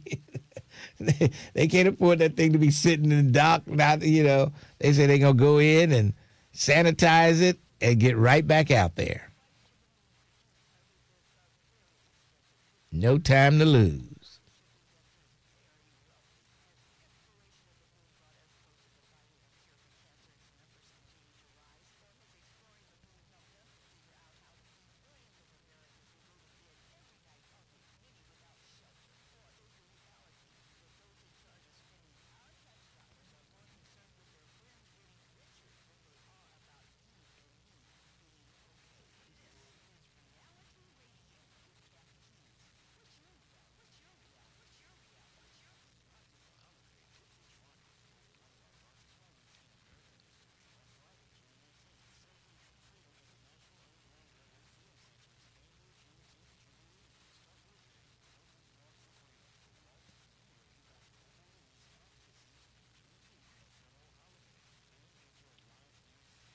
Boy, that Ebony, I'll tell you about that when we come back. Oh, Meridian Knight James. He kills me with that. I'm waiting to hear from Stanford today on that building that collapsed.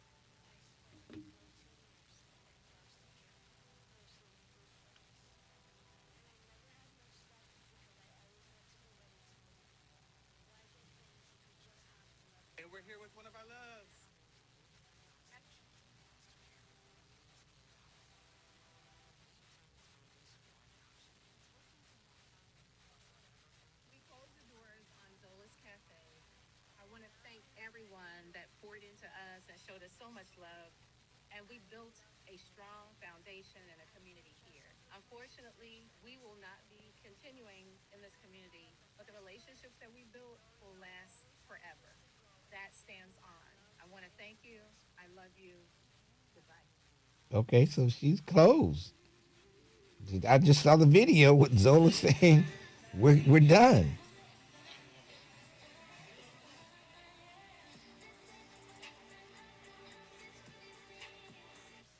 Yeah, so I guess she's done. She said her goodbye. She said her goodbye.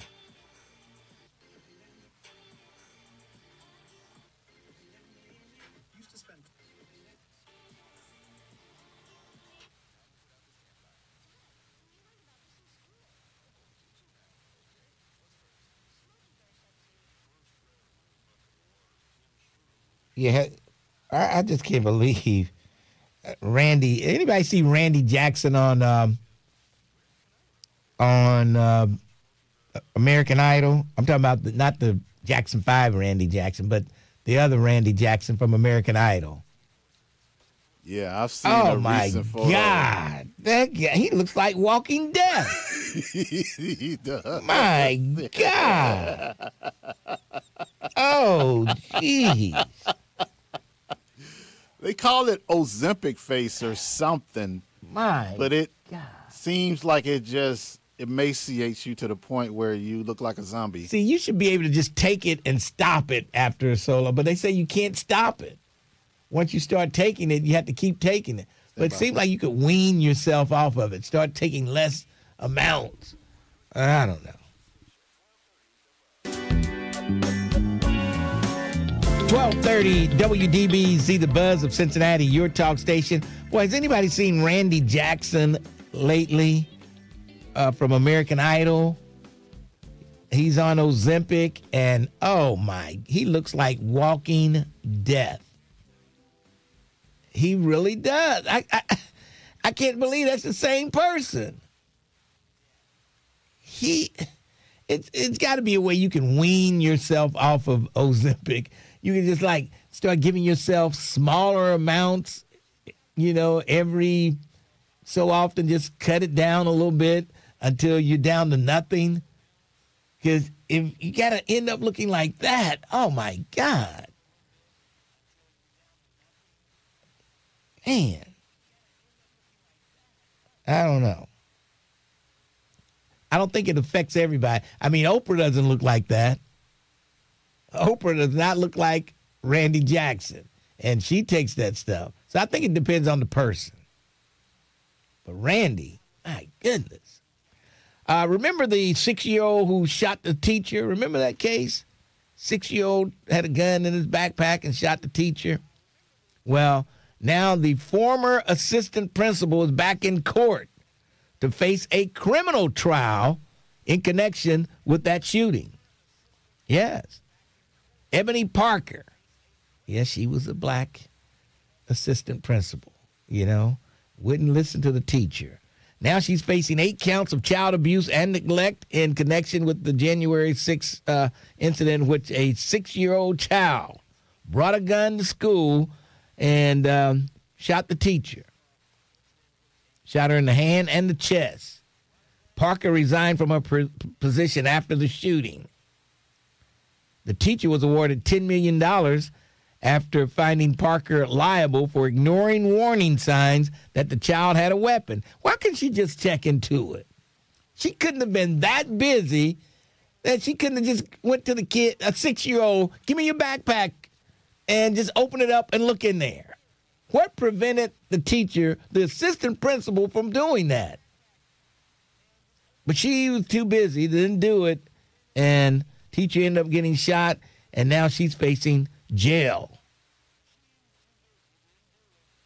Yeah. They already, the kid's mother, she got 2 years in prison. What do you think the assistant principal will get in that case? Man. 8 counts of child abuse. She might do some jail time. Ebony, you might do some jail time. Unbelievable. All right, 513-749-1230. Let's go to Ponytail Wells. Yes, sir. Mr. Ware. Yes. Okay, check up from the neck up. And this is how we pay attention to what we're told. If you look at the AAA gas prices, the national price is $4.51. They have it in the red, which is the top. It should be in the white. If everybody goes look at AAA, that money amount is less than $4.52. That's in the white, but they're putting it in the red like it's above 6. When I rely on data and look at charts, that's inconsistent in itself. If the national price of gas is $4.51, Hamilton County is $4.54 right now. So when people communicate things to you that we have to use as an audit, if the data does not represent what it should, call it out. Well, what the hell does your pump say around the corner from you right now? Mr. What does it say? Of course, you don't even live in Cincinnati, so you can't tell me what the pump is around the corner from you. Mr. Ware, listen, I just went with the national about AAA, which we rely on. Hamilton County is $4.54. So if I'm driving there, I would like to know, sir. Not every station is going to be $4.54. They go on the average. You're not having $6 in one part. Come on, man. It's not. Look, you're not having $6, but you might have $4.64. You might have $4.44. I don't know. Which gets to the point. Ms. Jones, if you're listening, resign from leadership. It's amazing how people, Lincoln, and you all are going to be all wills. And what is about people like to be held for accountability and lunacy when black folks talk? You get mad at me all the time. Why do you want her to resign? Why should she resign? She just said herself she don't know what's going on in the community council. How can you be in leadership and not know, Ms. Jones, how the community council functions, what it's supposed to do? She didn't say she didn't know how it functions, but sometimes these businesses come in there. What she just said about not knowing how we got here. If they don't have to go through the community council, they probably won't. Mr. Ware, you want to know why you got having problems with the young African Americans? Why? Because for the last 25 years, you all been telling them they're LGBTQ when they're not. Oh, my God. Oh, that's the dumbest thing. That is the dumbest thing I've ever heard. He said the problem we're having with the teenagers now is because we told them they were LGBTQ and they're not. That is the dumbest statement I've ever heard you say. You've said a lot of them. Wait. It's accountable and you don't like hearing it because your message, and look, I remember, Terry, I had told Ward, are we going to sue? Okay, you want to know what's going on with the town center?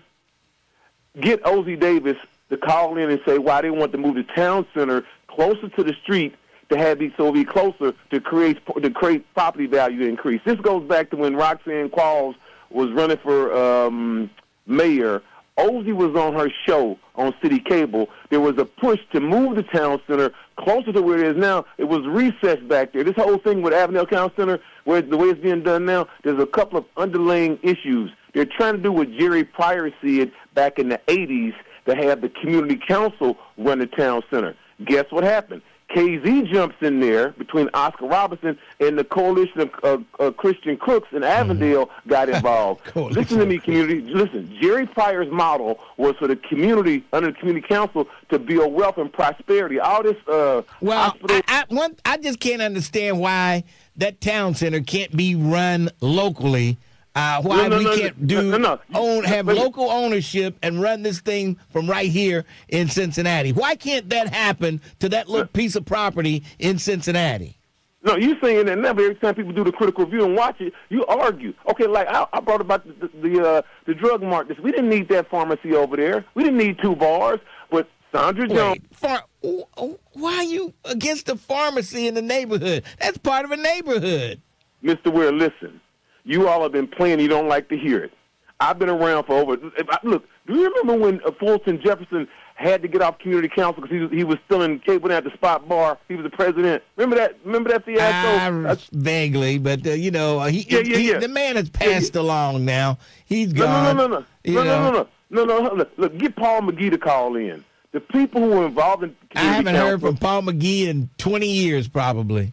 No, it's been no. Stop it. He was in the studio when Tracy was running for judge, and Paul was out there doing some of her paperwork. Now stop it. I called him about it. That's almost been 20 years ago. I gotta go. Thanks for your call. You as usual, you're talking nonsense. There's something awfully screwy going on around here.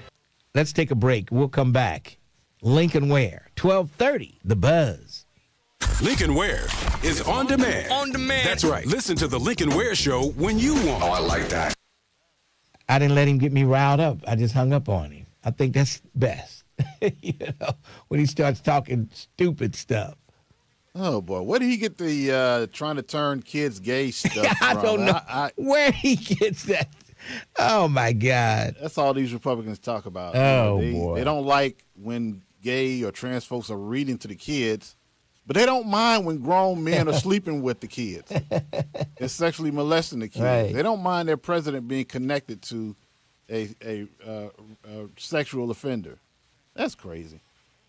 All of these Republicans are coming out, they're getting arrested for having sex with children, abusing children. Just crazy. Just nuts, man.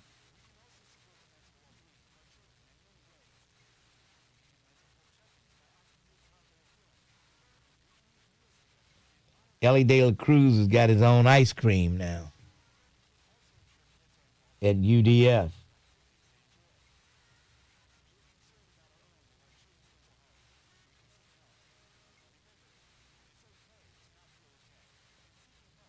Yeah, they even cracked on my girl Lizzo at the roast.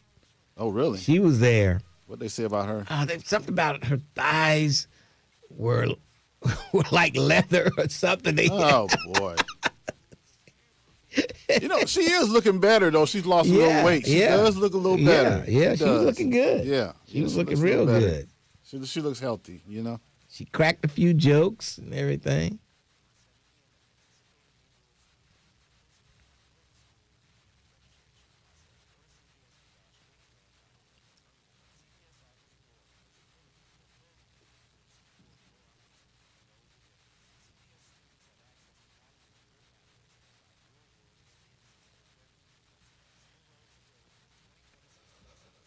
Woo!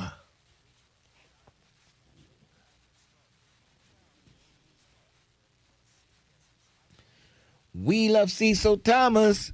Oh, yeah. Speaking of Cecil Thomas, I'll bring this up when I come back. But he came to the rescue yesterday. We had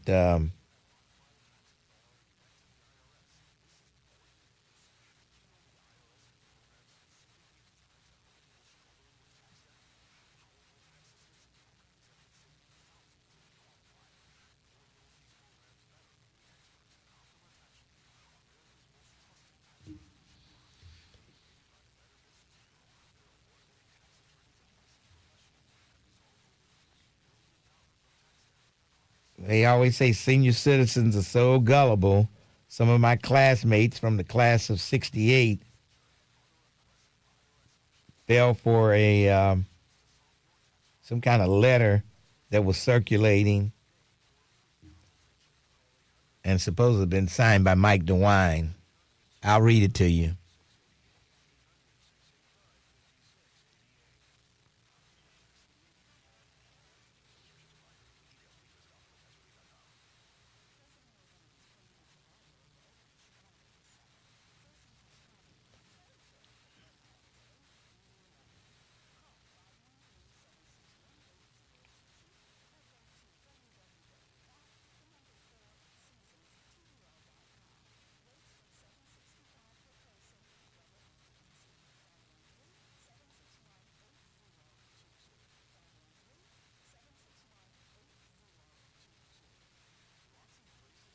Oh, I did forget that, didn't I?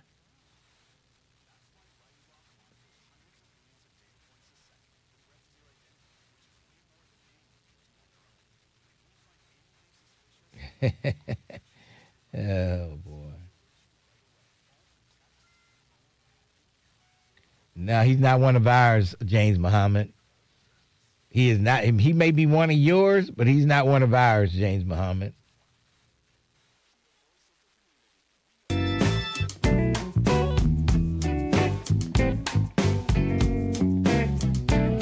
.30 WDBZ, the Buzz of Cincinnati, your talk station. And sometimes it's not, it's pretty easy to scam seniors, it seems like. Anyway, we have this chat, the 1968 graduates from Woodward High School. And I don't know how this person came across, it's got to be a fake letter, apparently, from Mike DeWine. And it starts off, Dear Ohioans, Governor Mike DeWine has officially signed House Bill 636 into law. Is that 636? No, it's 626. Okay, well, maybe it, I told Cecil 636. But anyway, and this, when you read you don't think it's going to be true. Okay, under the new legislation, individuals, and listen to this, individuals may no longer operate a motor vehicle without a clear and lawful destination. Cruising around, joyriding, or driving with no place to go are now prohibited under state law. The law does not apply when driving to or from work, school, medical appointments, church, or other necessary activities. All drivers must be able to clearly state a destination if stopped by law enforcement. So if you get pulled over, the cop says, "Where are you going?" "I don't know. I'm in no place in particular." Then you can get a ticket or something. Is that crazy or what? State officials say the law was introduced in response to the rising traffic congestion, unsafe road behaviors, and increasing incidents of distracted and purposeless driving. Governor DeWine released the following statement. Ohioans deserve safer roads and stronger communities. This law ensures our roadways are used responsibly and with purpose. And then it goes on to say, law enforcement agencies across the state are expected to begin enforcement on May 15th, which was this past Friday, 2026. They would have to pull over every single car that goes by them because they don't know if this is true. Yeah, I know. Residents are encouraged to plan ahead, use navigation tools, and always have a destination in mind before getting behind the wheel. Now, and first thing, we haven't heard anything about this, and I haven't seen anything on the news or anything like this. It's unbelievable. But I did tell Cecil House Bill 636. I didn't have my glasses on when I read that. It looked like a 3, but it was a 2. But Cecil Thomas did respond. Yes, it's okay. It is 626. Okay. My mistake. It is 626. He says he sent me a copy of House Bill 626, which is what the letter said, 626. And it had nothing in the House bill that had anything to do with driving. Nothing. It had nothing to do with anything driving. So I don't know which one of my classmates got this letter, put it on the thing, and everybody, whoa, what's going to happen? Geez. Oh, boy. This is like that's really going back to slavery time. Remember the slave, you got to have some papers with you. If you were free, you better have those free papers, and then they might not do you any good. Then, if your master sent you somewhere, he had to write a letter. This is my slave, they're going here, they're doing this. So, I don't know. where that came from, but it was signed by Mike DeWine. But it was a suspicious-looking letter, to say the least. And one of the great members of the great class of 1968 put that in our chat yesterday. Unbelievable. Unbelievable. But it wasn't Deborah Zimmerman. I can tell you that now. It was not Deborah Zimmerman. All right. All right. Let's move along. 513-749-1230. LaTanya, how you doing today? I am well, and I got to say you are funny. You crack me up every time I listen to you. But what really got me today is when you said something about Randy Jackson. Yes. That cracked me up, but at the same time, I thought he had cancer. I don't know. I don't think so. You think it's Ozempic for real? Because if that's the case, he's been on it for a long time. I think it's Ozempic or something. I believe it is. I don't know. That's funny. You shouldn't have said that. That's crazy. Well, that's what the story, they said Randy Jackson does not look the same, and then they had Ozempic up there in the whole article. So, I don't know. Okay, because I thought he had cancer. But also, another thing that tripped me out is when y'all was talking about the teenagers that run through the Kenwood Mall. Yes, yes. I think that's ridiculous. I don't know what's going on with these teenagers nowadays, but like it's like they're getting out of control. Why run through the mall like that? What is that for? Like, do you need that much attention? What's going on? I don't know why they think that's cute to do. I don't know what's wrong with these kids nowadays. I don't know. I don't know. There's no fear. There's no fear of any consequences, I guess, at home. They don't care. You know, normally people be afraid to get into trouble because you got to face your parents. But these kids, they don't care nowadays. They don't care. Nobody cares anymore. Also, I was thinking the music that you all played, like for the openings and the endings on the show, they kind of remind me of certain songs. It might not be the song, but, you know, like the beginning of it might sound like a song I know. They've got that little beat. It's enough to entice you to bob your head, and then all of a sudden you snap into reality, and you say, like, that's not no, it. that's not right. Right. But one more thing, if I can, if you will, play for Sunday Classic, Gladys Knight and the Pips, If Daddy Could Swear. Okay. You think you got that one? Yep. I'll get it for you. All right. Thank you so much, and you have a wonderful day. All right. Thanks for your call. Daddy could swear. Oh, yeah. I declare, Daddy could swear. Gladys Knight and the Pips. It's a great song. It's a great song. Now, you're working double duty over here, Mr. Ware. You got to get your Sunday Soul I classics. know. And you got to do your talk show. I know. It's unbelievable. It's unbelievable.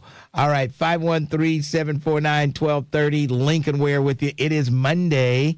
We got a whole lot of stuff on the plate. We're talking bad kids cutting up.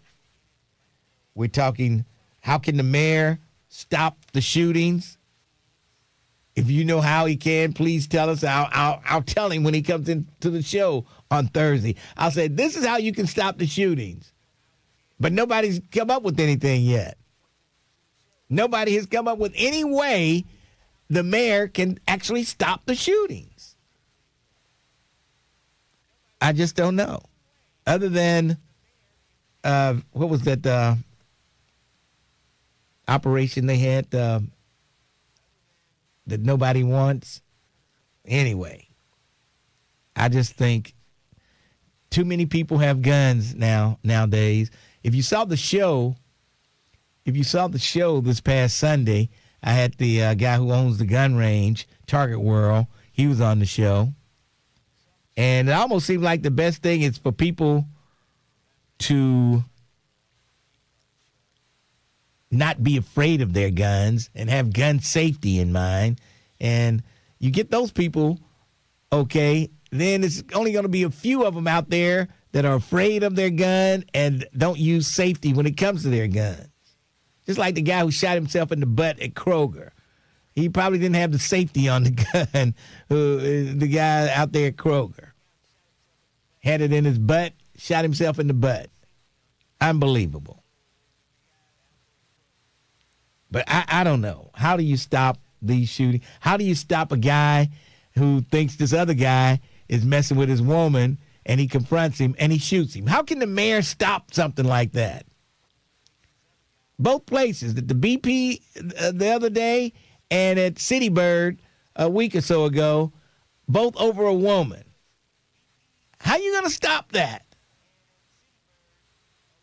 Guys are going to be jealous. Jealous kind of fella. They're going to be jealous. Ain't nothing wrong with having relations. Don't be ashamed of that. Relations is beautiful. Yes. You think your woman is messing with some guy, and you confront the guy. He says, leave me alone, or they get to scuffling, and somebody pulls out a gun and shoots. The mayor can't stop that stuff.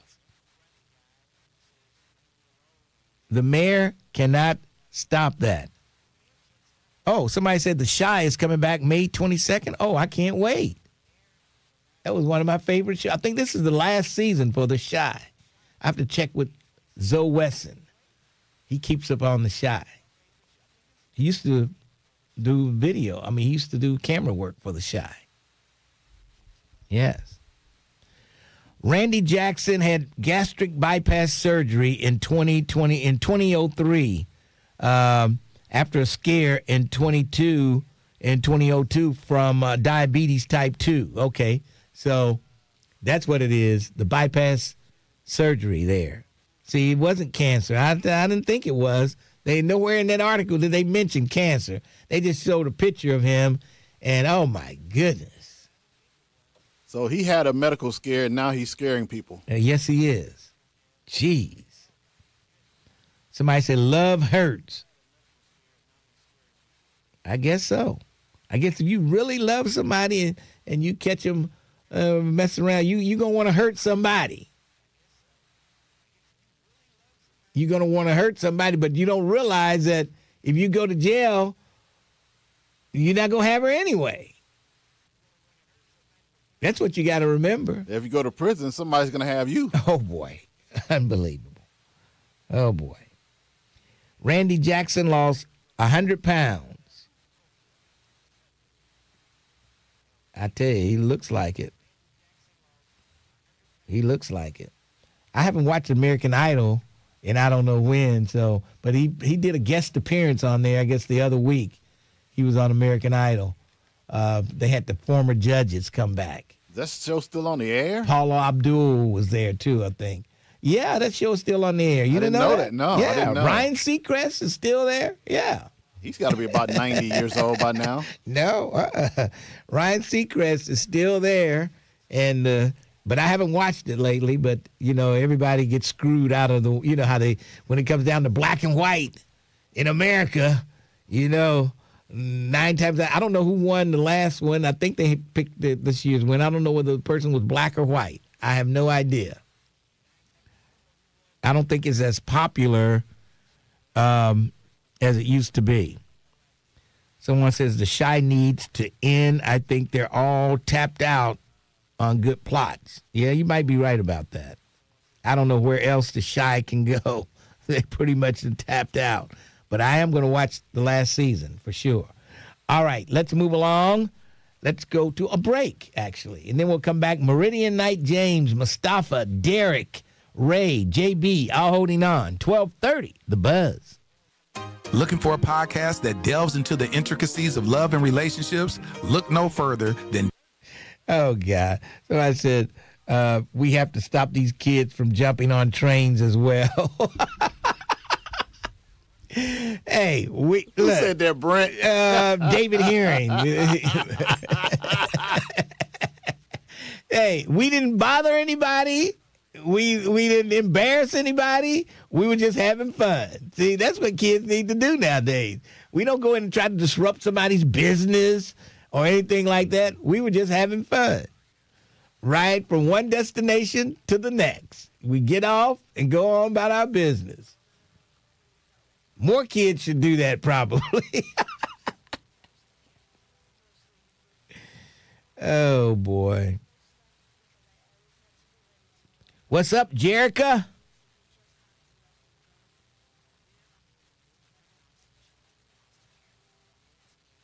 Who is Chocolate Girl Wonder? Who was she on Facebook? Did she ever say? I don't know.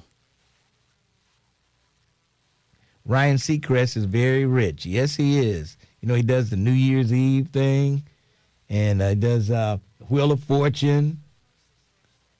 Man, that one little appearance on American Idol, and then he had a co-host when they first started, and I don't know what happened to the co-host, but he was gone. And ever since then, Ryan Seacrest has blown up.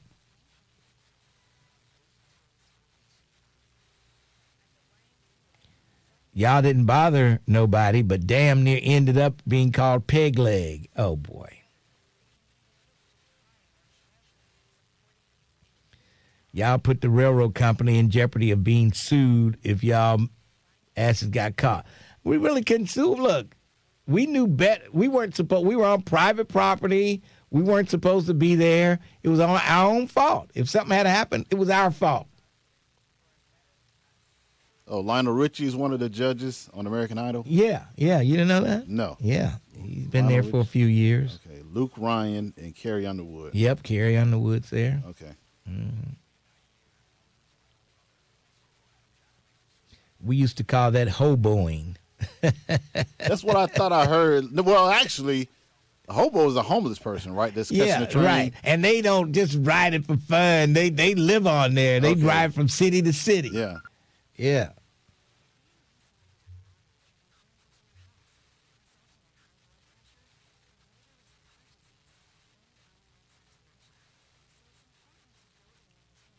Committing the crimes of trespassing and illegal hoboing. Oh, boy.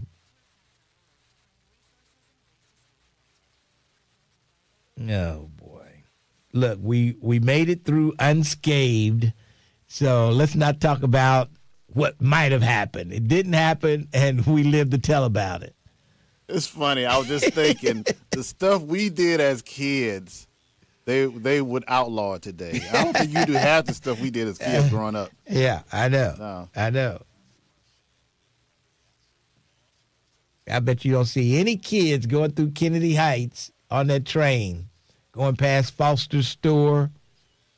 I mean, it used to be a bunch of us we used to get out of Schroeder, and then you run down to the tracks and hop the train. Right on home.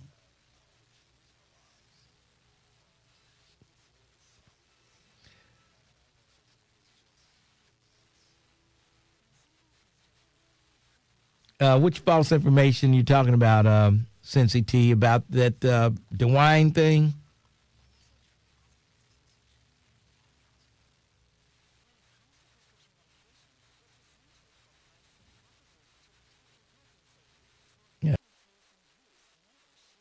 Prescription information. Don't be afraid to ask your pharmacist and doctor for help. And if buying prescriptions online, be sure to use VIPS accredited pharmacies. Learn more at awarerx.org, a public service from the National Association of Boards of Pharmacy Foundation.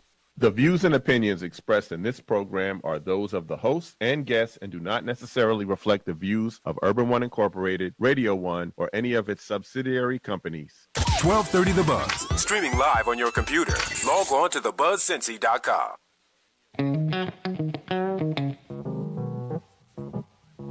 1230 WDBZ, the Buzz of Cincinnati, your talk station. Lincoln Ware with you on a Monday. And let's see. Let's go to, looks like Derek. Let's go to Derek. Derek, how are you today? Okay, Lincoln, how are you? I'm hanging in there. What's on your mind? It was just your question. How can you stop violence? Yeah. I don't think you can, but for the youth, CCY, I don't see us investing money into the kids. Yeah. Well, I mean, the days of CCY were good. I don't know if we could ever bring that back again. Is it possible to bring that back again? You had businesses. Now the way these businesses have cut down and skeleton crews, you have half people working from home nowadays. I don't know if it can work. Yeah, but Lincoln, guess what you're going to do? Aren't you going to up the police budget for the summer? I believe so. I think they're doing something. There you go. Yeah. There you go. I mean, what do you want in your community? Do you want law enforcement or do you want people working? Yeah. Law enforcement is not people working. This is true. I mean, it is, but it ain't. I hear you. I'm sure they've looked into it, and I don't know why they. Well, you said, how can the mayor change? If that was one of his priorities, he would put that in his budget. Yeah. What is Cincinnati budget every 2 years? $1.5 billion? Close to $1 billion. Okay, so now you're gonna tell me they can't find $2 million a year out of that? They found $8 million to give to that what is it? The symphony orchestra out there at Coney Island. They gave them $8 million. Okay, there you go. I mean, I'm just saying. You know what, Lincoln? I was a product of working for them as a kid, and a product of working for them as an adult. Mm-hmm. I know it works. You said, how can he help his policies? Yeah. What does his policy say? Yeah. If he wants to arrest people, then he'll put more money to the police. Yeah. All right. Well, I'll bring that up to him on Thursday. All right. Appreciate your time, man. Peace. Hey, thanks, Derek. There you go. CCY. I remember the kickoff for CCY every year. They'd have a volleyball game between the media. Every year they get ready to kick off the CCY. We get CCY T-shirts, and we play volleyball on the square to kick it off. Every year we go, all the radio stations and TV stations will be there, and we play volleyball. Yeah, it was pretty neat. But they don't do that stuff anymore. Meridian Knight James, how are you? Hello, my Meridian Knight North fam. What's going on? Lincoln. Yeah. America Idol is still on. Yeah. And last year the winner was from Meridian, Mississippi. Oh, yeah, I remember that guy. I remember that. You're right. I remember Jamal that guy. Roberts was his name. Yes. I remember him. All right, moving on to Zola. I don't know how old this footage was, but she did a closing the door little recording. Yeah, I saw that. I just now saw that. Yes. Okay, and I went back and looked at the comments. I think at that time she had maybe 70-some comments. Mm-hmm. And over half of them, people were saying, I was intending to go by there. I never got a chance to go by there. Yeah. Was looking forward. How long was Zola open, Lincoln? How many years? At least 2 years, I'm thinking. Right. So, once again, we wait till the place shut down or whatever. Then it's some of those people that was typing that in. They could have saved that. You know, I was intending to go by. I started to go by. Didn't get a chance, whatever. Hey, we got to reach out and help each other while we doing it. Because you struggle when you first open. That's when they need you the most, when it's first open, trying to get started. Yep. So that's one thing. All right, now you mentioned about you're so tired of hearing about the village to raise the child. Yeah. Okay, we got to bring that village back together, Lincoln. We've been splintered, so. And I give you 3 examples of how we've been splintered. You know, this European Christianity, King James verse. You know, you look into the Ethiopian Bible, they left out 22 books out of that Bible when they consolidated the Romans. Mm-hmm. You know, we got one group running around here saying they Muslim. Well, that was actually the Arabs that helped put us in slaves even before the European knew what was going on. Uh-oh, James Muhammad. You might hear from him. Hey, that's all right. I'm thinking hit another one right now. The Divine Nine with those Greek letters. Oh. Most of the people from Greek, all those smart guys, they went to Egypt to study. Then they brought it back to Greek, repackaged it, sold it to us. And we run around proud Divine Nine. We so proud of that, because that's supposed to be the creme de la creme. So my point is, why not Egyptian Nine, Divine? You know, that's where it started from. So everybody come and colonize, take from us, repackage it, sell it back to us, so that that village is constantly being divided. And those were just 3 I spoke of there, but there's some more. Just don't have time to go into them. But if we can pull this back, you know, and the younger kids, we sort of in a inversion now with the kids and the parents, because the kids, they not indoctrinated the way we were. Yeah. These kids are open for learning. They smarter than the parents, and the parents just don't want to deal with them because they don't realize the kids, hey, they valuable. They're open. We just got to direct that and guide it, come back together as a village, you know, and get off some of this other stuff. We give all the credit We are the beginners. Even with the Ethiopian Bible, look into that. We got to start getting back to what benefit us. Yes. We don't have nobody to save us, and with Trump and his administration dismantling everything, that put us back out there. Yeah. We got to get together amongst us. Come on, we can do it. Our ancestors did it with change and bondage on them physically. We just got to break this little mental bondage. Get together, come together, move it forward.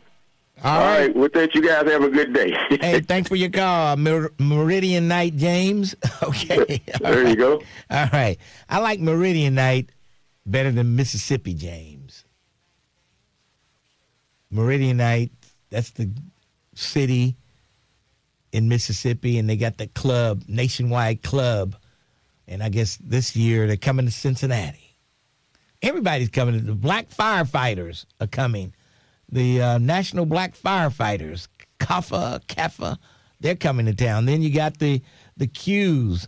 They're having their convention in town a week after the festival. So you got all these big events coming up in Cincinnati. And, boy, it's going to be thousands of Omega Psi-Phi. Thousands of members will be in the house. Unbelievable. And they're all coming to Cincinnati. And just think, when that hotel opens in about 2.5 years from now, we'll be good to go. Then we got to get that arena going. We got a lot of work to do here in this town, but I don't know if we got to have the will to do it or the money to do it. All right, we'll take a break for news, and then we'll come back. We've got JB, Mustafa, Ray, Joyce, all holding on. 12:30, The Buzz. 12:30 a.m. WDBZ, Cincinnati, an Urban One station. Listen online on thebuzzcincy.com. We are 1230 The Buzz, the home of the Lincoln Ware Show. A teenager is hospitalized at UC Medical Center after having been shot on Sunday night in Covington. The shooting happened just after 9 p.m. at a location on Madison Avenue. The victim's condition was last reported as stable. Family members are confirming the identity of a man who died on Saturday in a hit-skip accident in West Price Hill. Percy Relaford was loading a trailer outside of his home when he was hit by a white van that failed to stop at the scene. Anyone with additional information on the van or driver is asked to contact police. Authorities are sharing the name of a man who was fatally shot on a Cincinnati bus on Saturday. 52-year-old James Bond was shot on the bus not far from the Cincinnati Zoo. Police later arrested 27-year-old Leonte Costin on a charge of murder. A suspect is in custody after a Sunday shooting at a Northside gas station. This incident happened at a BP gas station around 6:30 p.m. The victim was taken from the scene to UC Medical Center and is expected to survive their injuries. I'm Heather Pasco on 1230 The Buzz. 1230 The Buzz, WDBZ, a Radio 1 station. 1230 WDBZ, The Buzz of Cincinnati, your talk station, the Lincoln Ware Show. A house collapse, I tell you, a big building on Riverside Drive. Whole side of the building collapsed into the street. Unbelievable. And it was vacant, which is a good thing. The building was vacant. But now I'm thinking they're going to have to tear the whole building down at this point. But we'll see. We'll see. I'm sure they had some probably notices from the building department to do something. But that'll come up later on, I'm sure. Stanford probably knows. You know, he knows what the criminals are doing out there. The city, the criminals who work for the city is what he always says. JB, hit me. Good morning, Mr. Ware. How are you doing? Pretty good. What's up? Not much. I'd like to know why they're doing all this shooting when these people are stealing guns out of gun stores and stuff, and they ain't reporting it. Well, it seems like every time a gun store is robbed, we hear about it. Yeah, we hear about it, but they ain't doing nothing much about it. I'm only 63 years old, and I'm scared, man. I'll be scared to go anywhere. Well, don't be afraid to go anywhere. What part of town you live in? I live in Walnut Hills. Walnut Hills? Well, yeah. I mean, I wouldn't be afraid to go out. I mean, you can't just tuck your tail and curl up and stay in bed the rest of your life. You got to go out there. You're going to die one day, so you might as well die doing something you enjoy doing. Everybody's going to die. I know you don't want to die by a bullet, but, hey, you can't run away. You just got to get out there and do it. Yeah. I just wonder, I think it's sad these people going around here shooting people and don't nobody know what it's for or why or what have you. Yeah. They just keep doing it and doing it and doing it over and over. I got a daughter that I haven't seen I don't know how long, and I don't know if she's all right or not. Yeah. I try to call, I try to get in touch with her. She's not answering. She's not answering. Not answering. You know, so I don't know what's going on with her. Well, does she have any relatives that you know? Yes. Well, have you tried calling any relatives? Have they seen her? I call relatives. They don't tell me nothing. Wait. They don't tell you nothing, but do they tell you whether they've seen her or not? Nope, they don't tell me. Wait. So you said, have you seen Brianna, whatever your daughter's name is? You asked them, have they seen her, and they just don't answer the question. They don't answer the question. They be talking about she's all righty. Well, okay, if they're telling you she's all right, I mean, and they've seen her, I guess she's all right. Maybe she just don't want to talk to you. Ain't so. Does she have a social media page? Is she on Facebook or Instagram or anything like that? I don't know if she's on social media page or not. Yeah. I don't know. But I think she's okay if they're not saying anything. I think she might have beef with you, JB. Maybe so. Yeah. All right. All right. And don't stay at home, JB. Go out. Don't you have to go to Kroger or something to shop, get groceries? I have to go to Kroger tomorrow. Okay. Well, go out there. Put your head up and walk. Don't walk like you're afraid. Just put your head up and go. Yeah. You just told me you were afraid to go out. I'll be scared. I don't know what to expect. Okay. I don't know. All right. Just go on shopping, JB. Hold your head up. Act like you not afraid of where you're going. If you act afraid, that's when the bullies will prey on you. Prey on you, yeah. Yeah, prey on you, jump on you, do everything. Yeah. All right. JB, thanks for your call. I think JB's daughter might have beef with him. Reason why she won't answer. And then the relatives, they say, she's all right, So, yeah, I think you and your daughter have beef, JB. Unbelievable. Mustafa. Hey, guess what, Lincoln? What? No particular place to go. I'm riding around cruisers with my radio. You know what I'm saying? In reference to that that letter from Mike DeWine that the class of '68, somebody posted from the class of '68 Woodward High School. Yeah, I don't know. It reminds me of that Chuck Berry song. Riding around in my automobile, with no particular place behind to go. The wheel. Yeah, with no particular place to go. Cruising and playing the radio with no particular place to go. Yes. So why in the hell do you need to have a destination if you driving? Yes. I'm on the Harley right now, and I'm on my way home. But there's times no particular place to go. Right. You just cruise. I'm cruising. You just cruising. Right. Just cruising, man. What's going on with these people? What is really going on? Let me tell you this here, man. Let me ask you something. This weekend, I had my youngest sister-in-law brought her 2 kids over, 2 little kids, 3 and 6. And I got some model cars at home that I have replica cars. They cost about $80. Yeah. And the little kids, they wanted to take them home. I told my wife, no, they can't take them. Those are replicas. They mean something to me. They was crying. Now, the next morning, my wife got up. She was mad at me. Said I should have let them have them. And I said, look, they just wanted it for the moment. Yeah. Those cars going to be at home on the floor, under the bed. Yeah. You're right. They ain't going to think twice about it. I think you like those cars, too. They probably, 50s, 60s, 1960s? Man, 50s? I got a 70 Barracuda. Okay. 87 Corvette. You know what I mean? A lot of them got different knickknacks on it. All the doors open. Yeah. The hood.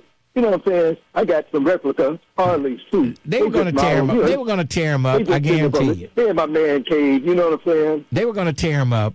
I don't blame you. Yeah. I'm on your side. I'm on your side with this one, Mustafa. They were going to tear them up for sure. Man, they just wanted for the moment because they saw it. Yeah. You know what I mean? Yeah. My wife was mad because I didn't get it. And they looked flashy. They were probably red and blue. And, oh, yeah. Yeah. Right. Yeah. Man. You know, so this is the thing where I'm with this special. All right, Lincoln, I'll catch you later. Thanks for your call. All right. Yeah, I'm with Mustafa on that. I wouldn't have given them my model cars to tear up. They would have been torn up in one day. Doors all off, and everything. Convertible top tore up. Yeah. So I don't blame you, Mustafa, for that one. But I do blame you for getting those free turkeys when they were giving them away. All right. Ray, what's up? What's up, Lincoln B? You play my song? What was it? Up the Ladder to the Roof? I played that, yes. Okay. Gene Terrell was the lead singer. That was the first song the Supremes had since after Diana Ross left. Yeah. And she had a good voice. I was wondering, did she go further than the Supremes? Gene Terrell, I don't think she did anything. No. Yeah. Only a couple things. Now, you know, I like Mike McCoy. I don't have a problem with him. But when he said he felt embarrassed to be black, let me ask you this. Do white people feel embarrassed when those racists at Charlottesville were saying Jews will not replace us? I'm sure some of them might have been. Some of them might have been embarrassed, feel offended. embarrassed to be white? I don't know. I'm sure they felt something. What? I don't know. They felt disgusted. The regular whites felt disgusted. You know, the racist whites, like, right on. You know, Yeah, I mean, yes. White folks don't feel they didn't feel embarrassed to be white when the January 6th riot happened, when all those white folks was tearing up the Capitol and they went to jail. My whole point is, it's okay to feel embarrassed, but don't feel embarrassed, you know, about your race. Yeah. Blame those kids and those kids only. You know, when those white kids was fighting down at the banks, I don't think white folks, and there's 99% white folks down there, they didn't say, I was embarrassed to be white. You know, they just blamed those white kids for doing those bad things. And so you upset at Mike McCoy for saying he was embarrassed by the way they were acting. And he said he's embarrassed to be black. Yeah. Not embarrassed what happened. He is embarrassed to be his race. You know, that's the part I don't like. Well, look at a couple things. First, let me get my soul class again. It's Growing by the Temptations. Oh, like a snowball rolling down the hill? Yeah. Okay. Yes, sir. And those kids running through the mall. Yeah. No grown folk is not going to run with the kids and like, what the hell are you doing? You know, they're probably 99% of them won't get involved. The only thing you can do is contact security. And where were they? I don't know. The mall is responsible for what goes on inside that building, right? Yes. Okay, so instead of saying, okay, kids have to have a parent with them after 4, make it after 12. Yeah. I'm not sure what time it was, because they do have those rules going on there. And I'm not sure what time it was. So, yeah, that's a good point on that one. Yeah. Because they do have a 4 o'clock rule. Yes. I got a bone to pick with you. Oh, boy. Massie. Now, Massie's a snake because he said he voted 99% of the time with Trump. Yeah. You know, his challenger is a snake because he's MAGA. He was supported by Trump. So, would you say the lesser of two evils will win the primary? I don't know. I mean the general. Oh, the general. Either one of those two. Can they win the general? Yeah. Yep. In Kentucky, yes. You think Massie's is more likely to win the general than his challenger, MAGA? Probably. Yeah. Why? And I mean, I don't know who's going to win this one. They spent a lot of money. Trump is blasting Massie. They got the Secretary of War coming in today over in Kentucky, pushing for Gelrin, and so I don't know. They said the last polling was neck and neck. It was a dead heat. So we'll just, Is that sort of like Ramaswamy and the white woman Democrat? Are they neck and neck? Amy Acton? No, I think Ramaswamy might be a little ahead of Amy Acton. But not by much, though. I think she could win this race if she really works for it. She could win. I don't know how hard she's working.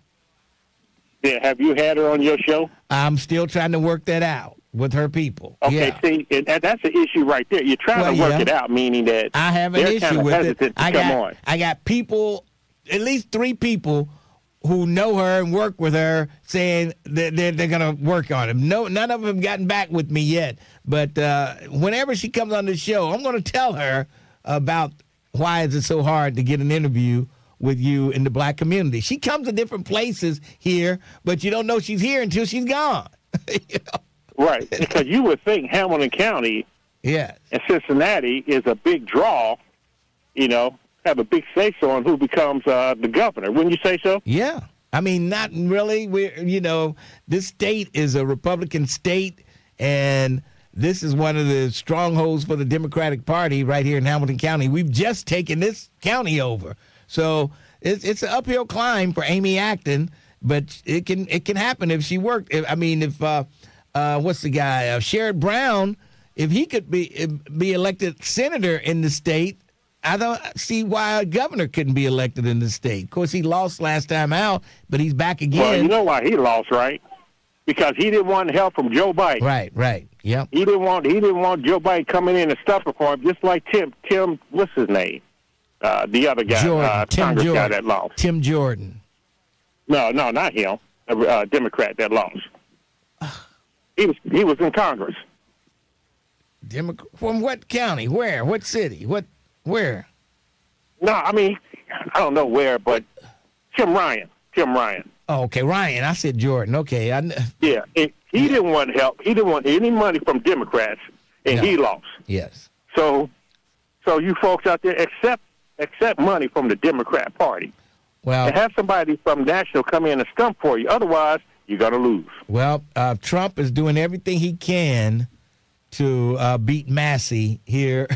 And if Massie wins, it'll be, oh, man, this would send a message to Washington, D.C. that folks are tired of Donald Trump.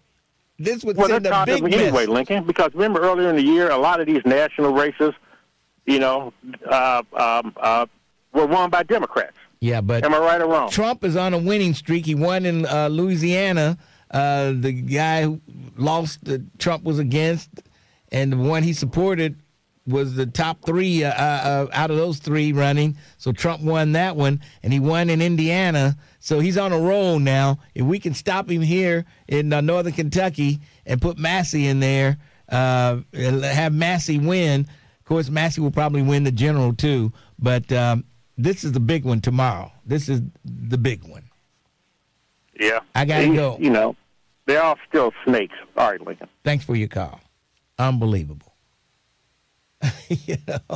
But, this will send a message to Donald Trump that we're not buying your bull anymore in Kentucky.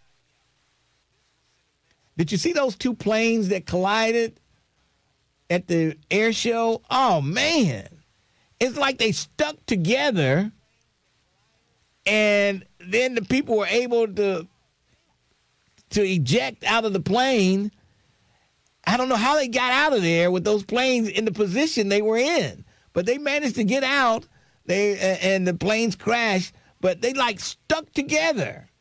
I've never seen anything like that in my life. They didn't collide and blow up. They stuck together and start turning it was unbelievable. I don't know how that happened, but 2 planes were lost, and the people, they made it out safely. 4 parachutes came out, and they lived. Unbelievable. Let's take a break. We'll come back. 12:30, The Buzz. 12:30 The Buzz wants you to buy Black 513. Black Americans have over $1 trillion.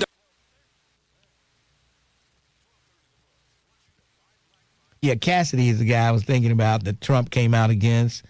because he voted to impeach Trump, and so did Massie. Massie voted to impeach Trump also. So this guy is revenge. He's the revenge president.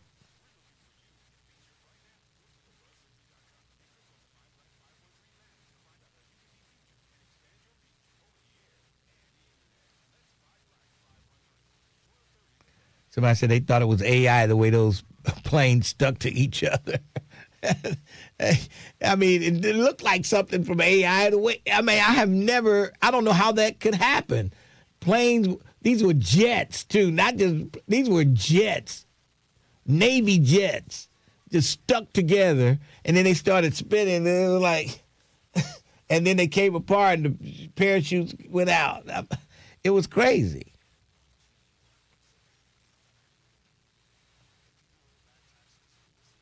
Lincoln, can a white boy get a Sunday request? What's your Sunday request, white liar? As long as it's a soul request. What do you want, some blue-eyed soul, like crystal blue persuasion?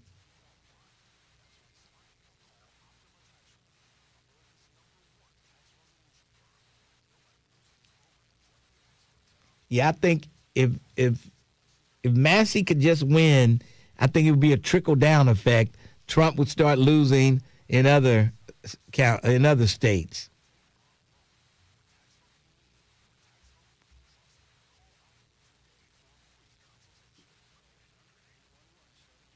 Oogum boogum. Oh, boy, the oogum boogum song. Oogum boogum boogum boogum boogum now, baby. No, I'm not playing that. It's just too old. White liar. Oogum boogum. There's a reason why you want the oogum boogum song. I can detect a tint of racism in there. Just a tad of racism in requesting that song.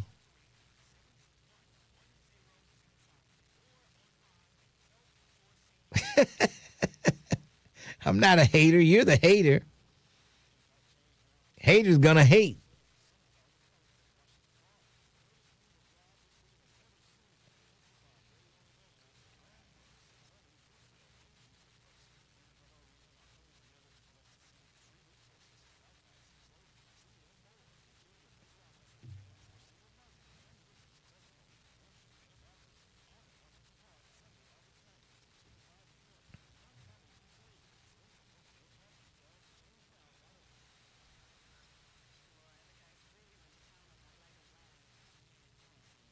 They won't let me know until closer to the date. You might want to go ahead and buy yours. That's mortgagehelpnow.org. This has been a public service from the NFCC. You have an opinion. You've got something to say. And that's the reason why we're here today. 12:30 a.m. The Buzz, your talk station. 1230 WDBZ, the Buzz of Cincinnati, your talk station. Lincoln Ware with you. And let's see. Aaron Rodgers. Looks like he'll be around for another season with the Steelers. Of course, Mike McCarthy is the new coach of the Steelers, and he coached Aaron Rodgers when he was at Green Bay. So he'll be around again. And I don't think he's going to be able to do that much damage. He's 42 years old, and he can't run. He can still throw decent. He throws a decent ball, but I don't think the Bengals have anything to worry about when it comes to Aaron Rodgers lighting up the stadium. I don't believe so. We'll have to wait and see. Oh, boy.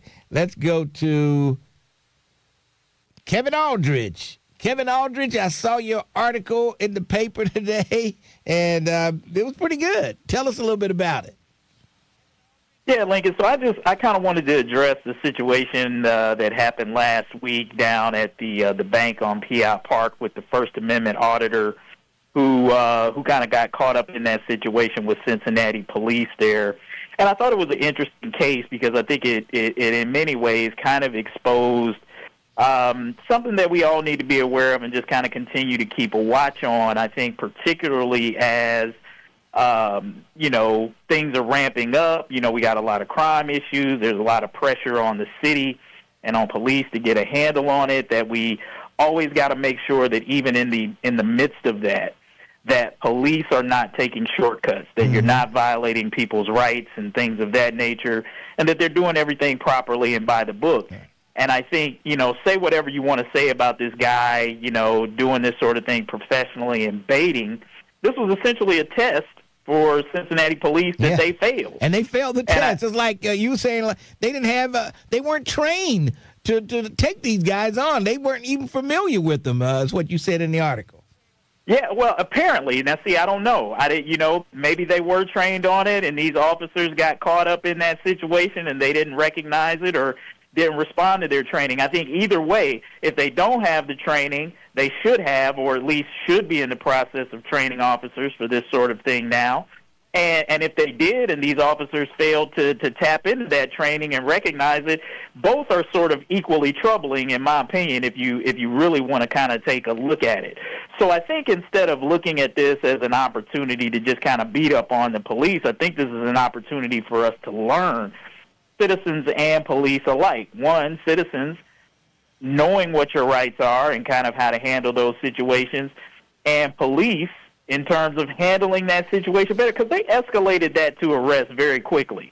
I mean, if you watch that video, the video that I saw was probably less than 5 minutes, and within 5 minutes of arriving on the scene, asking a few questions and being frustrated, they had the guy in handcuffs and they were taking him down to jail where there was no imminent threat or anything like that. And that's the type of escalation, I think, if you're a resident of Cincinnati in dealing with police, that's got to be troubling. You got to think, like, our police have to have a little bit more patience, particularly in a situation like that where there was no imminent threat, no weapon there.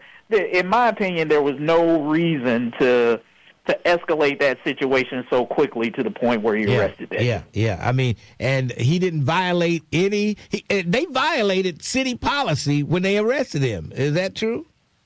Yeah, well, the city policy is pretty clear that when somebody is video recording, whether that's an individual, a building, or whatever, you're not even allowed to, according to city policy, you can't tell them to stop recording. You can't ask them for any type of identification or anything like that. Like, that is not grounds for suspicious activity for police to even engage somebody in that. So if you just follow the city policy, anything that they did at that point wasn't within the boundaries of what they should have been doing. Yeah. So the fact that this guy they want to say that, well, he didn't give him his identification. Well, according to city policy, he wasn't required to give them any identification. So my suspicion is, this guy will go to court. Nothing will come of it for him. Do you think he'll sue the city? Will he sue the city? Yeah, he may. I don't know what his track record is. I think if he does sue the city, you're not talking about like $1 million judgment or anything like that. Dude might get a few $1,000s, but it's still that's a few $1,000s that the city shouldn't have had to have paid or even dealt with if these guys just follow the policy. This is not. You can't fall for the rhetoric that some people want to go to. They'll want to tell you this is anti-police, or they'll want to kind of try to go at you in that regard. You can't take the bait on that kind of stuff, because that's not even really like a sophisticated analysis or discussion of the issue. We should all be in favor of good and better policing. I think because of the power that police have to not only ruin one's life, but end one's life with how they do their job. Look, this guy going down to court, you got to take time off work, you got to, pay court fees or whatever. Like, that makes a difference in people's lives. It's not so casual as like, oh, the police made a mistake. Well, I had to lose, days at work, money for my job. These other things dealing with something that didn't have to take place. So, don't fall for this is bashing police or you're anti-police if you're bringing these issues up. Those are all red herrings, I think, for people who just simply want to say that police are above being questioned or having themselves evaluated, which is ridiculous. There's no profession that's above that. Now, the greater the authority and power you have, the more scrutiny you ought to face. I'm shocked that the FOP president, well, I'm not shocked that he backed the police on this when he knows they're wrong. And, sometimes you got to say, well, our officers probably did overreact. But now he's backing the police. Well, I get it. He's the union. Look, Ken Kober, that's his job, right? His job is to represent the police and back. I'm less disappointed with Ken Kober than I am the other officers who are on the scene. Like what seems to be apparent in a lot of these situations, particularly when police are engaged in activity that they're not supposed to be involved in, there's usually another one or two police officers who are there who are watching these things unfold. And there's never anybody in that group that steps in and says, hey, maybe you might not want to do this, or hey, maybe we might want to consult and make sure that we're following city policy. You never see that. You never see in any situation an officer in a group step in and try to mitigate that. Now, I don't know, what part of the training is in there that maybe they might not be allowed to do that, or that's not proper protocol or whatever. But I noticed that there's never anybody that steps up that's actually witnessing the situation. George Floyd, you had cops sitting back watching a cop with a knee on his neck. Nobody said anything. Nobody bothered to try to stop that or say, hey, man, come on. And that's the big issue. I have a bigger issue with that than Ken Kober kind of doing what he's supposed to do as a union president, which is to kind of back his guy. Yeah. Unbelievable. Well, hopefully they learned a lesson, and you think they'll have to go through some training or what's going to happen with the cops? Well, I would hope.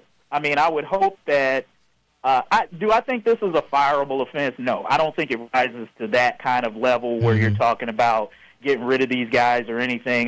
From what limited information I have, it seems like these are generally pretty good officers who might have just messed up in a situation. So I would think, maybe some more training might be appropriate. I don't know if they'll get any kind of notation in their file. It'll be interesting to see what the Citizens Complaint Authority comes up with. But yeah, I'm not going to go so far as to say, hey, these are bad cops, get rid of them. They might be, guys who just made a, bad mistake in a situation where, they should have known better. And everybody wants to know, if this guy had been a white guy, would he have been arrested that fast? I don't know. Well, naturally, I'll say this: if you're black, you're always going to go. You're always going to ask that question, right? Yeah. But I don't think you even need to.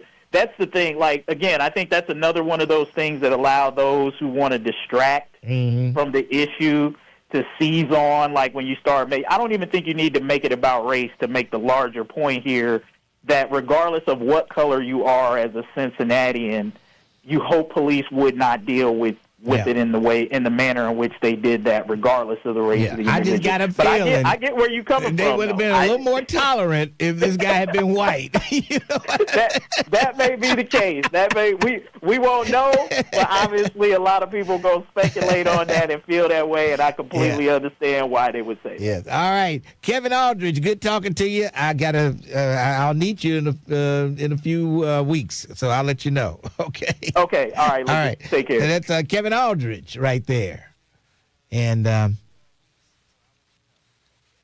you go. The Cincinnati police messed up again. Violated the man's rights. Arrested him. And he was a black man, but I'm just wondering if he had been a white guy, would they have been a little more tolerant? Did a little more talking before they slapped the cuffs on him. But a black guy filming a bank, automatically, he gonna rob that bank. I don't know. It's unbelievable. All right, let's go to Loud. Somebody named Jerry McClure on YouTube said, this is the Lincoln Ware Show. Everything is about race. Isn't it always about race? Everything is always about race. It's only a problem It's only a problem when we complain about it. Yeah, It's never a problem when it's done against us, the racism. It's only a problem when we complain. Right. Unbelievable. Jerry McClure, there you go, whoever you are. Unbelievable. Joyce, how are you? Hi, Lincoln. How are you doing today? I'm hanging in there, Joyce. What's up? Well, what's up is my heart is heavy today. My dear friend and a friend of Cincinnati, Rodney Jordan, killed in an auto accident with a medical emergency over the weekend. I'm sure that you talked about it already. Yes. The owner of Callie's. Callie's bar, Lonnie Calloway's son, Mercy's husband, Tish's brother, and a lot of other family members, friends.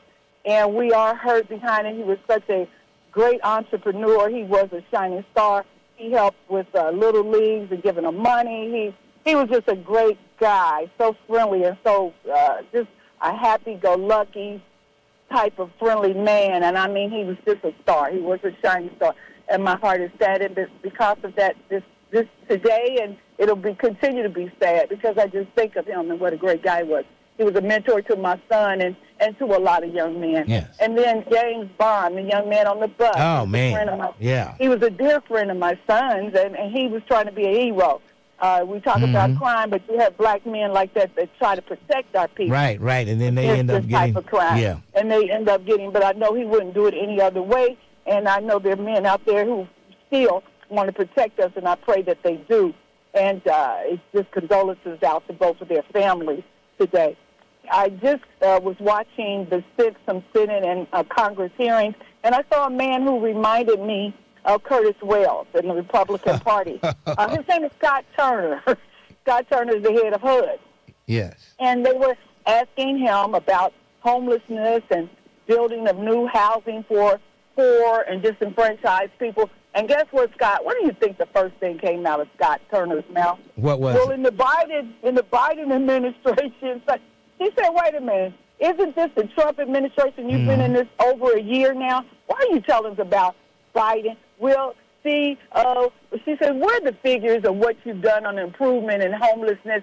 Well, see, they're not out because we had the government shut down. But in the Biden administration, she said, why do you, Curtis Wells and Scott Turner, keep going back to the Biden administration? Yeah, I know. They like to do that. that. Tell us what you're going to do. Yeah, tell us what you're going to do. Tell us what you have done. Tell us what your programs are, what you've implemented. He couldn't do it just like Curtis Wells and Doubler can't tell us. They can always tell us what the Democrats did, but they can never tell us anything favorable that the Republican Party has done for us. That's their narrative. They always down what the Democrats leave. Don't say what we've done because we've done nothing, and put it all on the Democrats. Yeah, but the Democrats, as we know, voters' rights started by Democrats and put into law because of Democrats and gutted by Republicans in the Supreme Court under Republican administration. Health care started by a Democrat and gutted by Trump and the Republicans. So we have so many things that were started by Democrats and put into different programs, laws, and who gutted them? The Republican Party. Yes. That's what we can talk about. But again, Lincoln, condolences out to Rodney Jordan's family, Mercy, Lonnie, and all Tish and all the whole family, and the Callie Bar family, and to James Bond's family. My heart is broken, and I know it just continues to break. And we hear about so much violence or accidents and different things. It's just a break. And I see with the young man who called us feeling like he can't go outside because it can be overwhelming. But our ancestors had so much more overwhelming things with them, and that's why we continue to vote. People, please get registered. We have so many people who are not registered to vote. Please go out and get registered. I'm more worried about the people that are registered to vote. I'm worried about making sure they vote.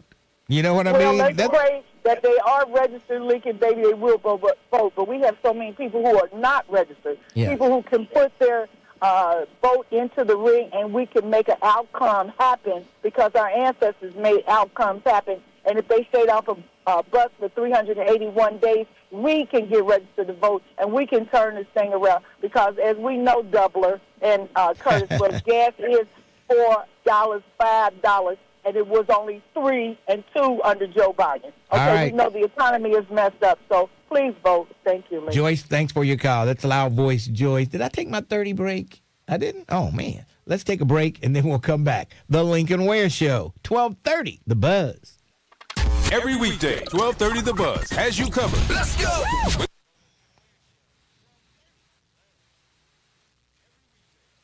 Joyce, we need just the registered people to vote, and we'll be fine. That's what I say. I think we put too much energy into registering people to vote, and not enough energy into getting people who are registered to vote. Well, think about it, Mr. Ware. A big reason why Obama even made it was because of a lot of first-time voters. Right. Yeah, that's getting true. them registered. They fell off ever since then. But a big reason, it was a lot of first-time voters. Yeah. I remember hearing people say, they were so nervous, they thought they were breaking the law. Yeah. It was crazy. Yeah. But I think, those people that voted for Obama probably haven't voted since, and they've been purged from the voting rolls.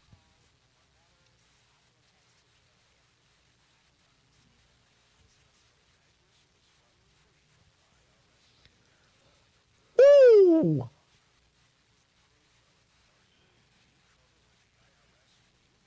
There's no after show today, folks. I got to get out of here right away. After show with the real Terrence Howard. Are you going to stay on? No. Oh, boy.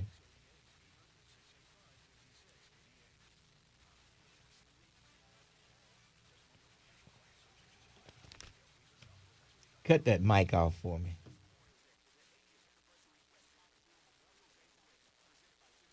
AKA the Sub. If you know, you know. Bring your cars, motorcycles, and trucks. Be part of the parade. And most importantly, bring your family. Lineup starts at 9 a.m. at Crutchville Park. Whether you're walking or driving, the parade kicks off at 10 a.m. We're now looking for vendors, sponsors, donors, and participants. For more information, call 513-518-2307.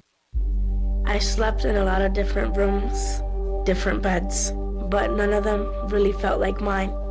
I spent 14 years in foster care, mostly in group homes. And I never had much stuff because I always had to be ready to move. Why get things if you just have to let them go? There are more than 100,000 children in foster care waiting to be adopted. The Dave Thomas Foundation for Adoption is working to help find them a forever family and a permanent home of their own. Now I have my own room with walls that tell my story. I love hanging out in here. I play dress up with my sisters and I sing and make videos. But the best part, knowing I'll always have a place to go and a family that loves and supports me. If you have room in your home or your heart, see how you can help at davethomasfoundation.org. Hey, wouldn't it be great if life came with a remote control? You know, you could hit pause when you needed to, or hit rewind, like that time you knocked down that wasp's nest.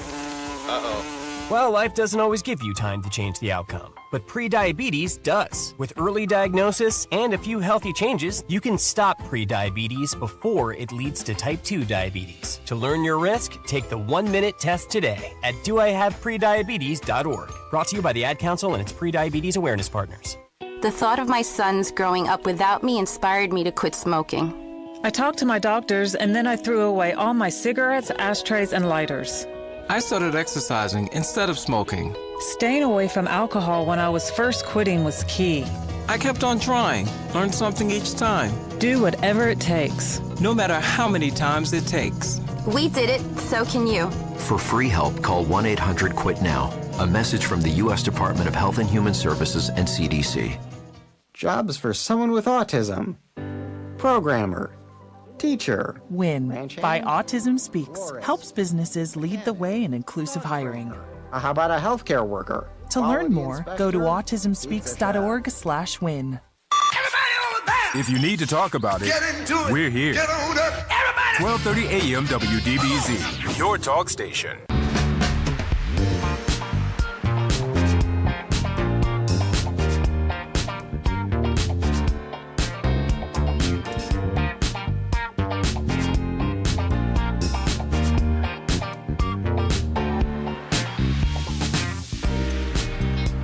1230 WDBZ, the buzz of Cincinnati, your talk station. Lincoln Ware with you till 1 o'clock this afternoon. And I might be able to have a little bit of an after show on YouTube because the meeting that I was supposed to go to, it was at 10 instead of 1. So anyway, so yeah. So I will be able to do a little bit of the after show for you YouTubers. Man, that would have been crazy, Mr. Ware, because it would have been the best stuff today. I can guarantee you that. It had at your meeting. Well, yeah. Unless Kevin Aldridge was. Well, I told him I couldn't make the meeting at 10. Then they said it was going to be 1, and then they went ahead and kept it at 10. So I just missed the meeting. Uh-oh. It was a pretty good meeting, too, out here. So sometimes, hey, they know I can't make it at 10. All right, 513-749-1230. Lincoln Ware with you. And we're going to try to get to everybody that's on the line now. We'll get to you before 2 o'clock, even though we got to do another break. But I'm going to get to everybody, I promise you. And let's start with the Pharaoh. Pharaoh, what's up? Hey, Lincoln, everything's fine. That's Froghead. Lincoln, to the person who called you or whatever it was and said Lincoln Ware's show is all about race. There was a white person on YouTube. Well, my answer to them is, who made race an issue in the beginning? Yeah, right. Because, see, from a historical standpoint, African people, when whites came into Africa, we accepted whites as just people. We didn't deal with race. Whites made it an issue about race.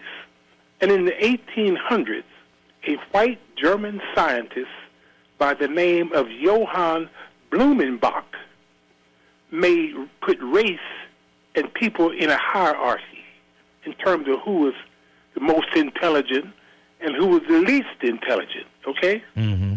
So, as Johnny Cochran said in the O.J. Simpson case, as they said he was playing the race card. Yeah. He said, if I'm playing the race card, who owns the deck? And white folks own the deck. Yeah, there you go. Kevin, he was talking about telling another policeman about, how to deal with people and stuff like that. Yeah. What he needs to do maybe is look at that movie. Remember that movie come out, I think, in 1971? That movie Serpico? Remember with Al Pacino? Mm-hmm. Remember how they did him because he was a good cop? I know. Man. Jeez. You need to look at that movie Serpico, and that'll say why other police don't that was tell a good other movie. policemen they don't follow protocol. That was a good movie. Didn't they shoot him in the face? I can't remember all of it, but I remember the movie. Had Al Pacino in it, Serpico. Yeah. But I heard Mississippi James, he was talking about the guy from Meridian, Mississippi, who won the the American Idol. Yeah, American Idol. Yes. There's another black guy, a deceased entertainer who came from Meridian, Mississippi. You know who it was, Lincoln? B.B. King? No, Al Wilson. Al Wilson. Oh, okay. He made Show and Tell, man. Show and Tell, yes. 1973. Yes. He made a song called, The Snake. Yeah. Back in 1968.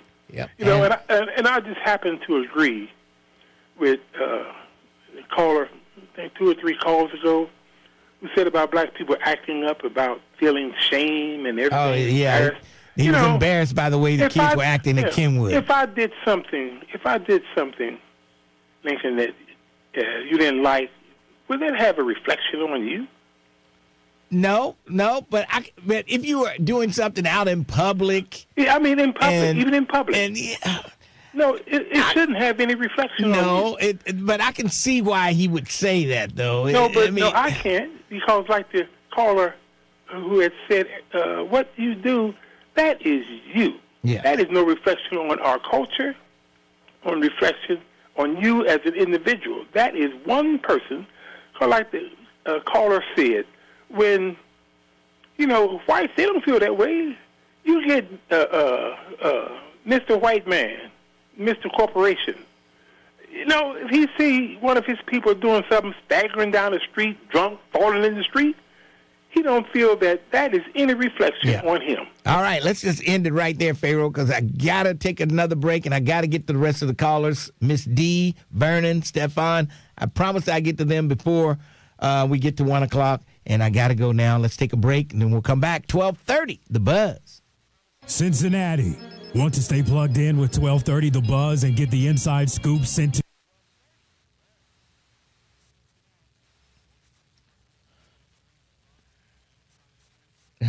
do you know why he talks about the past? Because his future is not looking so good. Oh, boy.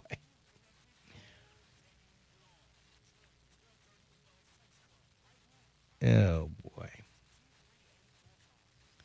We all reflect one another. We are one. We are family. I should have known. I could have just not, if I had not seen the name, I would have known it was James Muhammad anyway. Just like we know when Blade. We haven't heard from Blade since we've been on YouTube, have we? Has anybody recognized Blade up there on YouTube? Because he can't disguise himself. You can tell by the way he talks.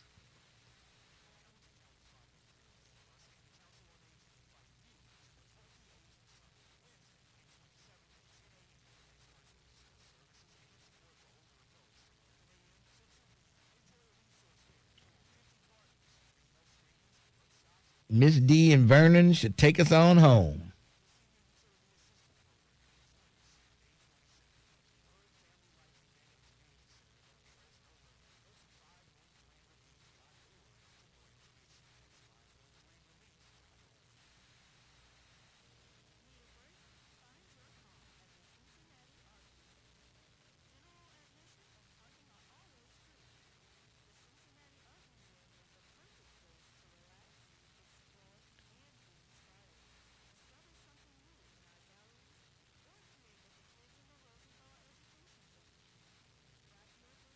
Who are you talking about, Lee?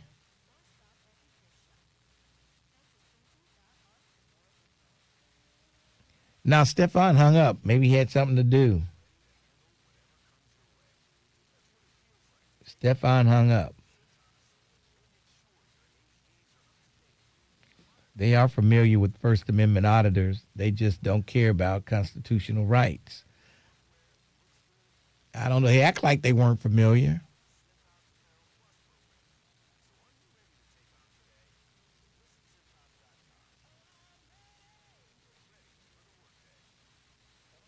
I still say if that auditor had been white, they would have been a little more patient with him.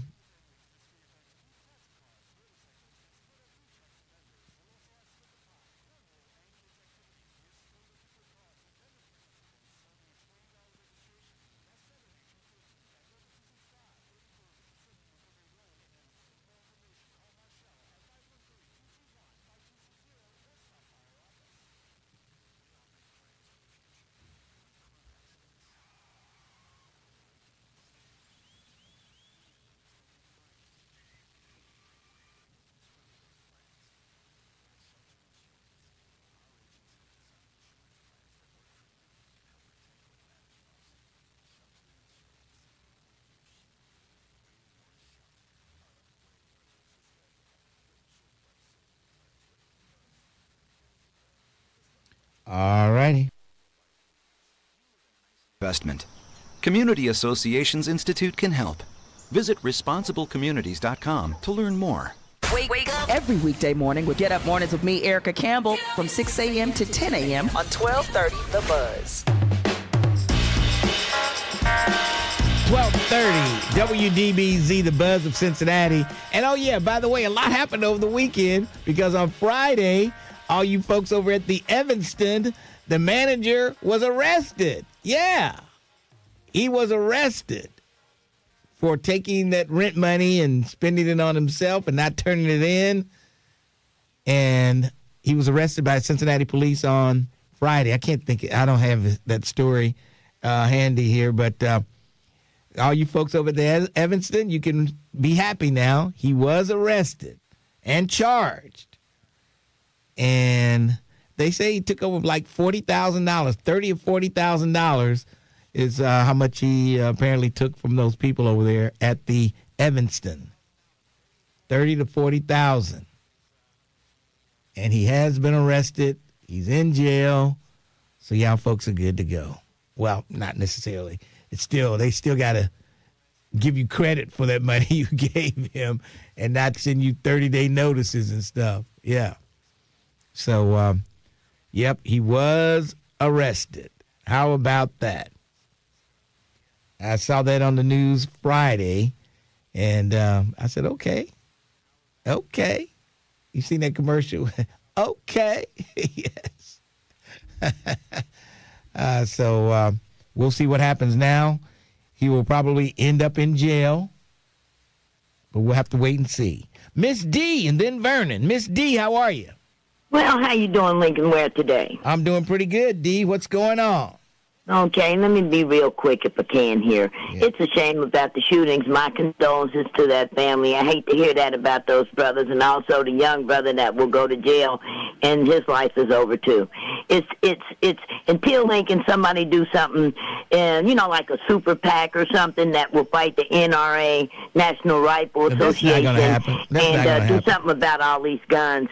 When you're in London and places like that, there's no guns. The police don't even have them. The police have tasers. They're not even allowed. But we over here, we put money before morality. One more thing, Lincoln. This virus that's out here, don't believe Trump now. He'll tell you that Ebola and this other one, Hant or something that's out here. Hantavirus. Yeah, not in the United States. It'll magic itself away. All that stuff. Do not fall for that again. We all need to get the mask ready and leave Dr. Fauci alone. Bring Dr. Fauci back in here so he can get with these diseases and do what he needs to do and quit listening to all these Republicans that's crazy and politicizing some viruses. The next thing, and I'm gone. Well, hold on. Let's stop. Wait. Let's pause for a second. You're going to get enough. You're going to get your time. Dr. Fauci, they tried to put him in jail. So I don't think he's going to. I know. But how stupid is that? Yeah. How stupid is that? Yeah. He ain't done nothing. If he did steal some money, he ain't done nothing that Donald Trump ain't doing. He didn't steal any money. I'm sorry. This is something Trump. He likes to go after people that he don't like, and Fauci was one of them. So there you have it. Yeah, because he wouldn't lie for him. Yeah. Standing up, telling him to confirm some bleach in somebody's body, and the man wouldn't do it. So he been after him and anybody else. That show you how much of a little weak punk he is. This bill, I have to tell you, Lincoln, and I'm out. I think it's called the 702 bill. See, while Donald Trump and them is clowning and all, they're implementing things that's really gonna hurt us when we find them out. And that is, with that Homeland Security stuff, this bill was 701 or 702, something like that. And it allows these Republicans, because that's who's doing it, they always talking about both sides. No, it's just one side. Yeah. The Republicans are able to listen, eavesdrops on all the citizens' phone calls, and, this Homeland stuff. Yeah. They just send a lot of money so they can spy on us, look in your house, that's one of the things. Phone calls, and you do not have to be in the government. That's one of the things Massie voted against. That's one of the things Massie voted against when that vote came up. So, that's why I'm saying I think he would be great to go back to Congress, and I hope people don't follow Donald Trump on this election tomorrow in Kentucky. I just don't know how anyone could if you look at this chaos all over everywhere. That girl told you, Kamala Harris told you all of this stuff, and so did Hillary. Yeah. But you're still scared of a woman president, and you're having a hard time. What's his name they call here, that twin and all of them?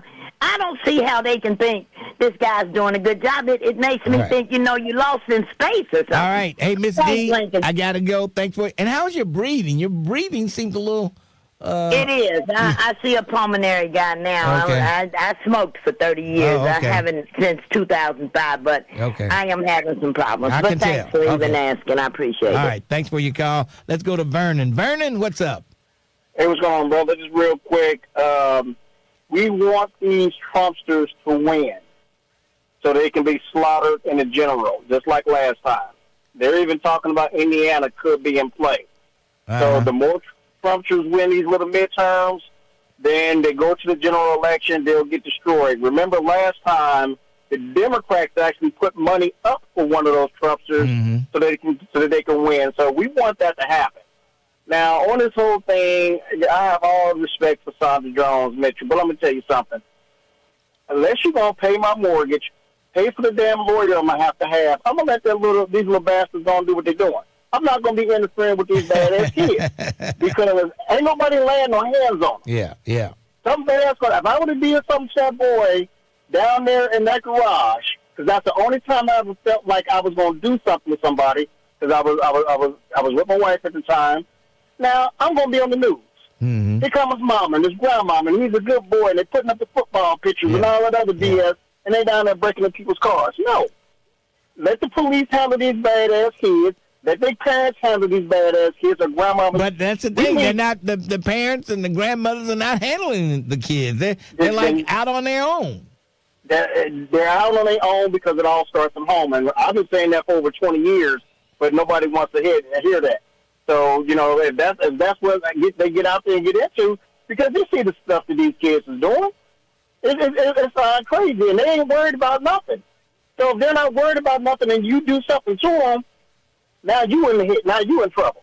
Yeah. Now you got to get a lawyer to defend yourself. Now you got to get off work, and you could be all in the right for handling your business. And I'm not talking about fighting. Handling your business because somebody attacked you or stole from you or whatever, broke in your car. Now you in jeopardy. Yep. So no, let them go and do what they're doing. And hey, all they talking about the village. The village is gone. We live everywhere now. All right. I'm out of time. Later, Vernon, thanks for your call. That's pretty much going to wrap it up for me for Monday. I'll be back tomorrow morning at 10 a.m. Terrence Howard was on the ones and twos today, if you want to call it that. Oh, and also I'm on 100.3 today as well. Oh, that's right. That's right. So check out the real Terrence Howard filling in for Don Juan for show over on 100.3. Yeah, and filling in for Chad. Oh, man, you're just doing it all. I tell you. Yeah. That's why I couldn't have you fill in for me today. You got that right. All right. All right, we'll see you tomorrow morning right here on 1230, The Buzz.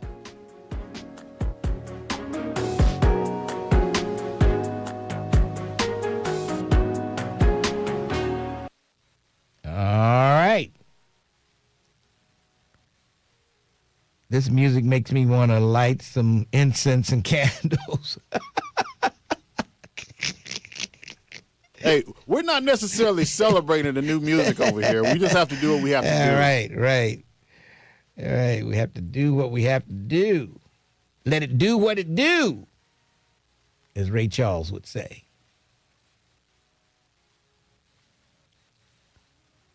All right.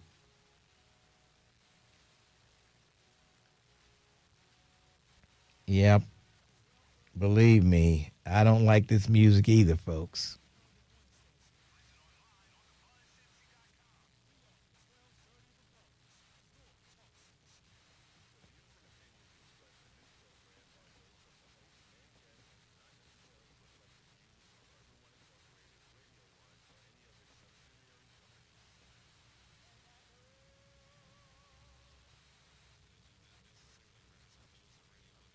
Oh, boy.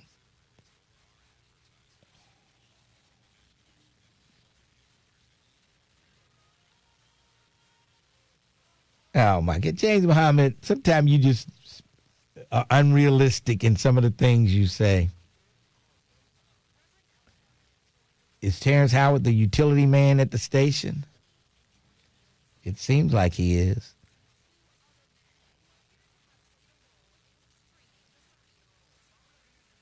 Just think, if you had been sick today, I would have had to do his show and my show. I have been on both stations before. Really? I filled in for somebody over there. I voice tracked their show, and I was on over here while I was on over there. Oh. I think that's the first time that's ever happened before. Really?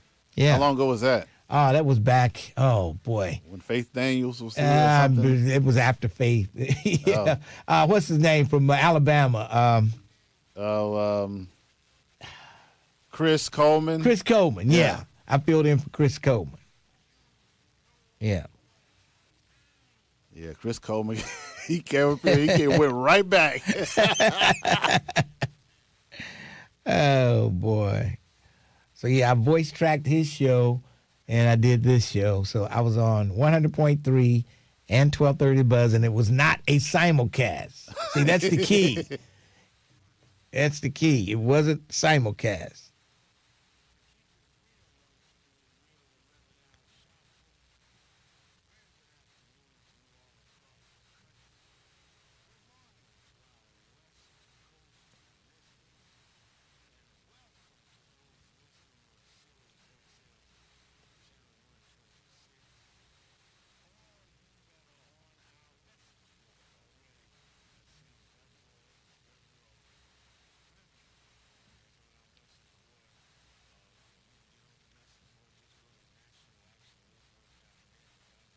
By the way, don't forget to subscribe. Yes.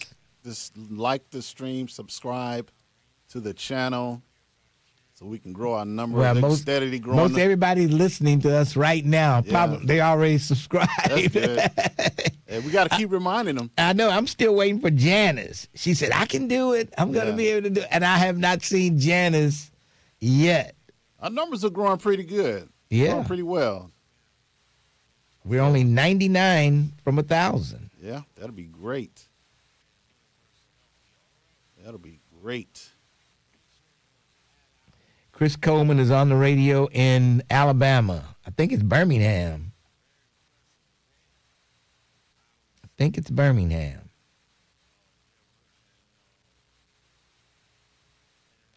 The Walking Club T-shirts are not pink this year. They're purple. As soon as we get them from Roadshow, I'll wear one so you can see them.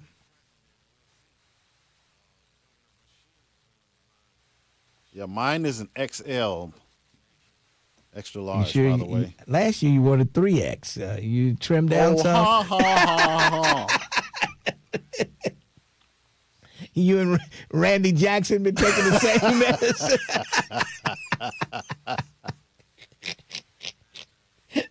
Oh, you're just Johnny Carson today, huh? Oh boy! It's like you giving me that roast that you watched. That Kevin Hart roast. Right. That's what it is. You're roasting me. Oh, I'm telling, boy, I tell you, they had me cringing on some of the stuff they were saying. Man, God, boy. Yeah, I didn't see it, but I heard something about it. Man. It was kind of. It was off the chain there. Boy, it was something else. It was too much. You know, Cheryl Underwood, she hung in there, though. She, you know, they dogged her out. She got up there. She got him back pretty good. But yeah, she's real nice in person, Cheryl Underwood. She's come here a few times. Yeah, she was talking about, boy, oh, boy. She was talking about, one of the white guys said something about her. And she said, yeah, I know you want to get this black pea. Oh, man. You want this black pea? Yeah. Oh, boy. Oh, boy, they were laughing. It was crazy. Probably wanted to give it to him, too. Cat Williams came up there, you Yeah. know. Yeah. And Kevin Hart said, I'm a good actor because when you saw me hugging Cat Williams and telling him I was acting. Yeah. Oh, boy. Let's end this beef. He said, I was acting. Oh, wow. Oh, boy. The Cat Williams lay into Kevin Hart. Because Yes, Cat Williams yes, he is did. very good at doing that. He got him good. Yeah. Mm-hmm. He got him good. I remember Cat Williams came here years ago. Yeah. And I don't know what he was smoking on or what his team was smoking on, but it had this whole studio out in the hall. Everywhere we went, it was just lit up with something. I don't know if it was, I'm assuming it was weed, but it just smelled so bad. It just smelled like weed and bowel movement or something. It smelled so bad. I was like, what in the world? Oh, boy. Damon, what is it? Draymond Green? What's the basketball player name? Draymond? Draymond, yeah. They booed him. He was He was one of the comedians. Oh, well, one of the guests they had. They booed him every time they mentioned his name. And then he got up there and he got him back. Oh. They called him the bully. Oh. Oh, boy. Didn't I think Kevin Hart's ex-wife has a podcast with Radio 1 or something? What was her name? Torrey Hart. I don't know. It was something with Torrey Hart or something like that. She has a podcast with Radio 1. Yeah.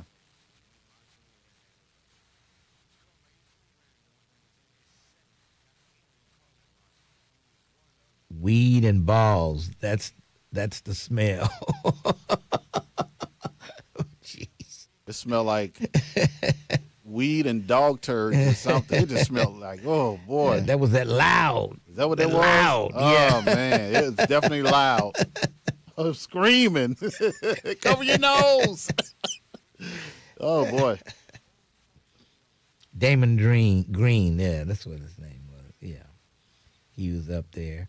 Oh boy. And what's the guy Saturday Night Live, the white guy? Which white guy? Oh, that Kim Kardashian that was dating Kim Kardashian. He's on Saturday Night Live. Oh, the young druggy looking guy. Yeah. I forgot his name. I know you're talking about. Oh man, they wore him out. Yeah. He's talking about all the black women he been with. Yeah. Then they said, and who was it? Somebody channeled his father. He said, "Yeah, and you and I gave you that big that you got. That you inherited that from me." Oh. They were off the chain. I've never seen them that off the chain before. Let me tell you. I cannot think of dude's name right now. He hasn't been doing anything lately. Yeah, they wore him out. Yeah, Pete Davidson. Yeah. Yeah, they wore him out. Big Peter Davison.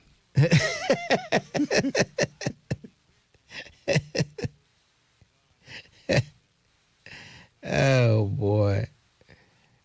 Yeah, Kanye West. They said Pete Davidson was getting some of Kanye West leftover in her. Oh boy. I never seen something so raunchy before. It was, I couldn't believe they were saying some of the stuff about people they were saying. Yeah. It was crazy.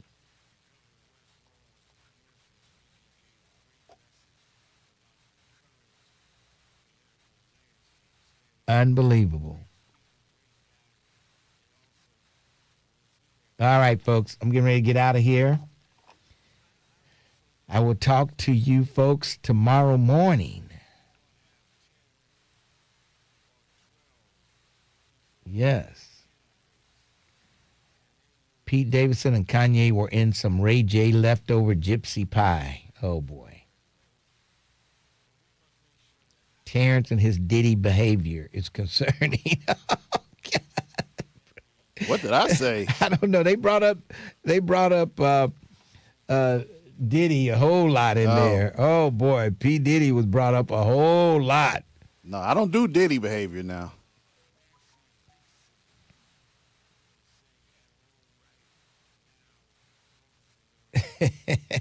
Oh boy, Jerica said, I bet all the pervs were loving every minute of it. I didn't even. Wait a minute. Am I confessing something here? I don't know. She said all the purrs, and I was about to say, well, I didn't even watch it. Am I confessing something here? Oh boy. Yep. As raunchy as it was, Lincoln enjoyed the heck out of that roast. Oh boy. I felt kind of sorry for Cheryl Underwood in the beginning because they was wearing her out. Jeez. I felt sorry for her. Man. All right, folks. Go ahead, Claire. There you go. Why do I do that at the end? Oh, boy. This is like the third time in the last 3 or 4 days you've done that, Mr. Ware. Charlie Winburn is I'm being channeled by Charlie Winburn. Boy. Yeah. He's the only one that calls you Clarence. Yes, he does. Unbelievable. All right, folks. I'm out of here. Oh, boy.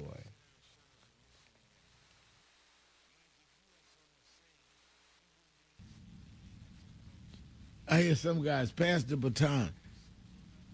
The baton is not passed.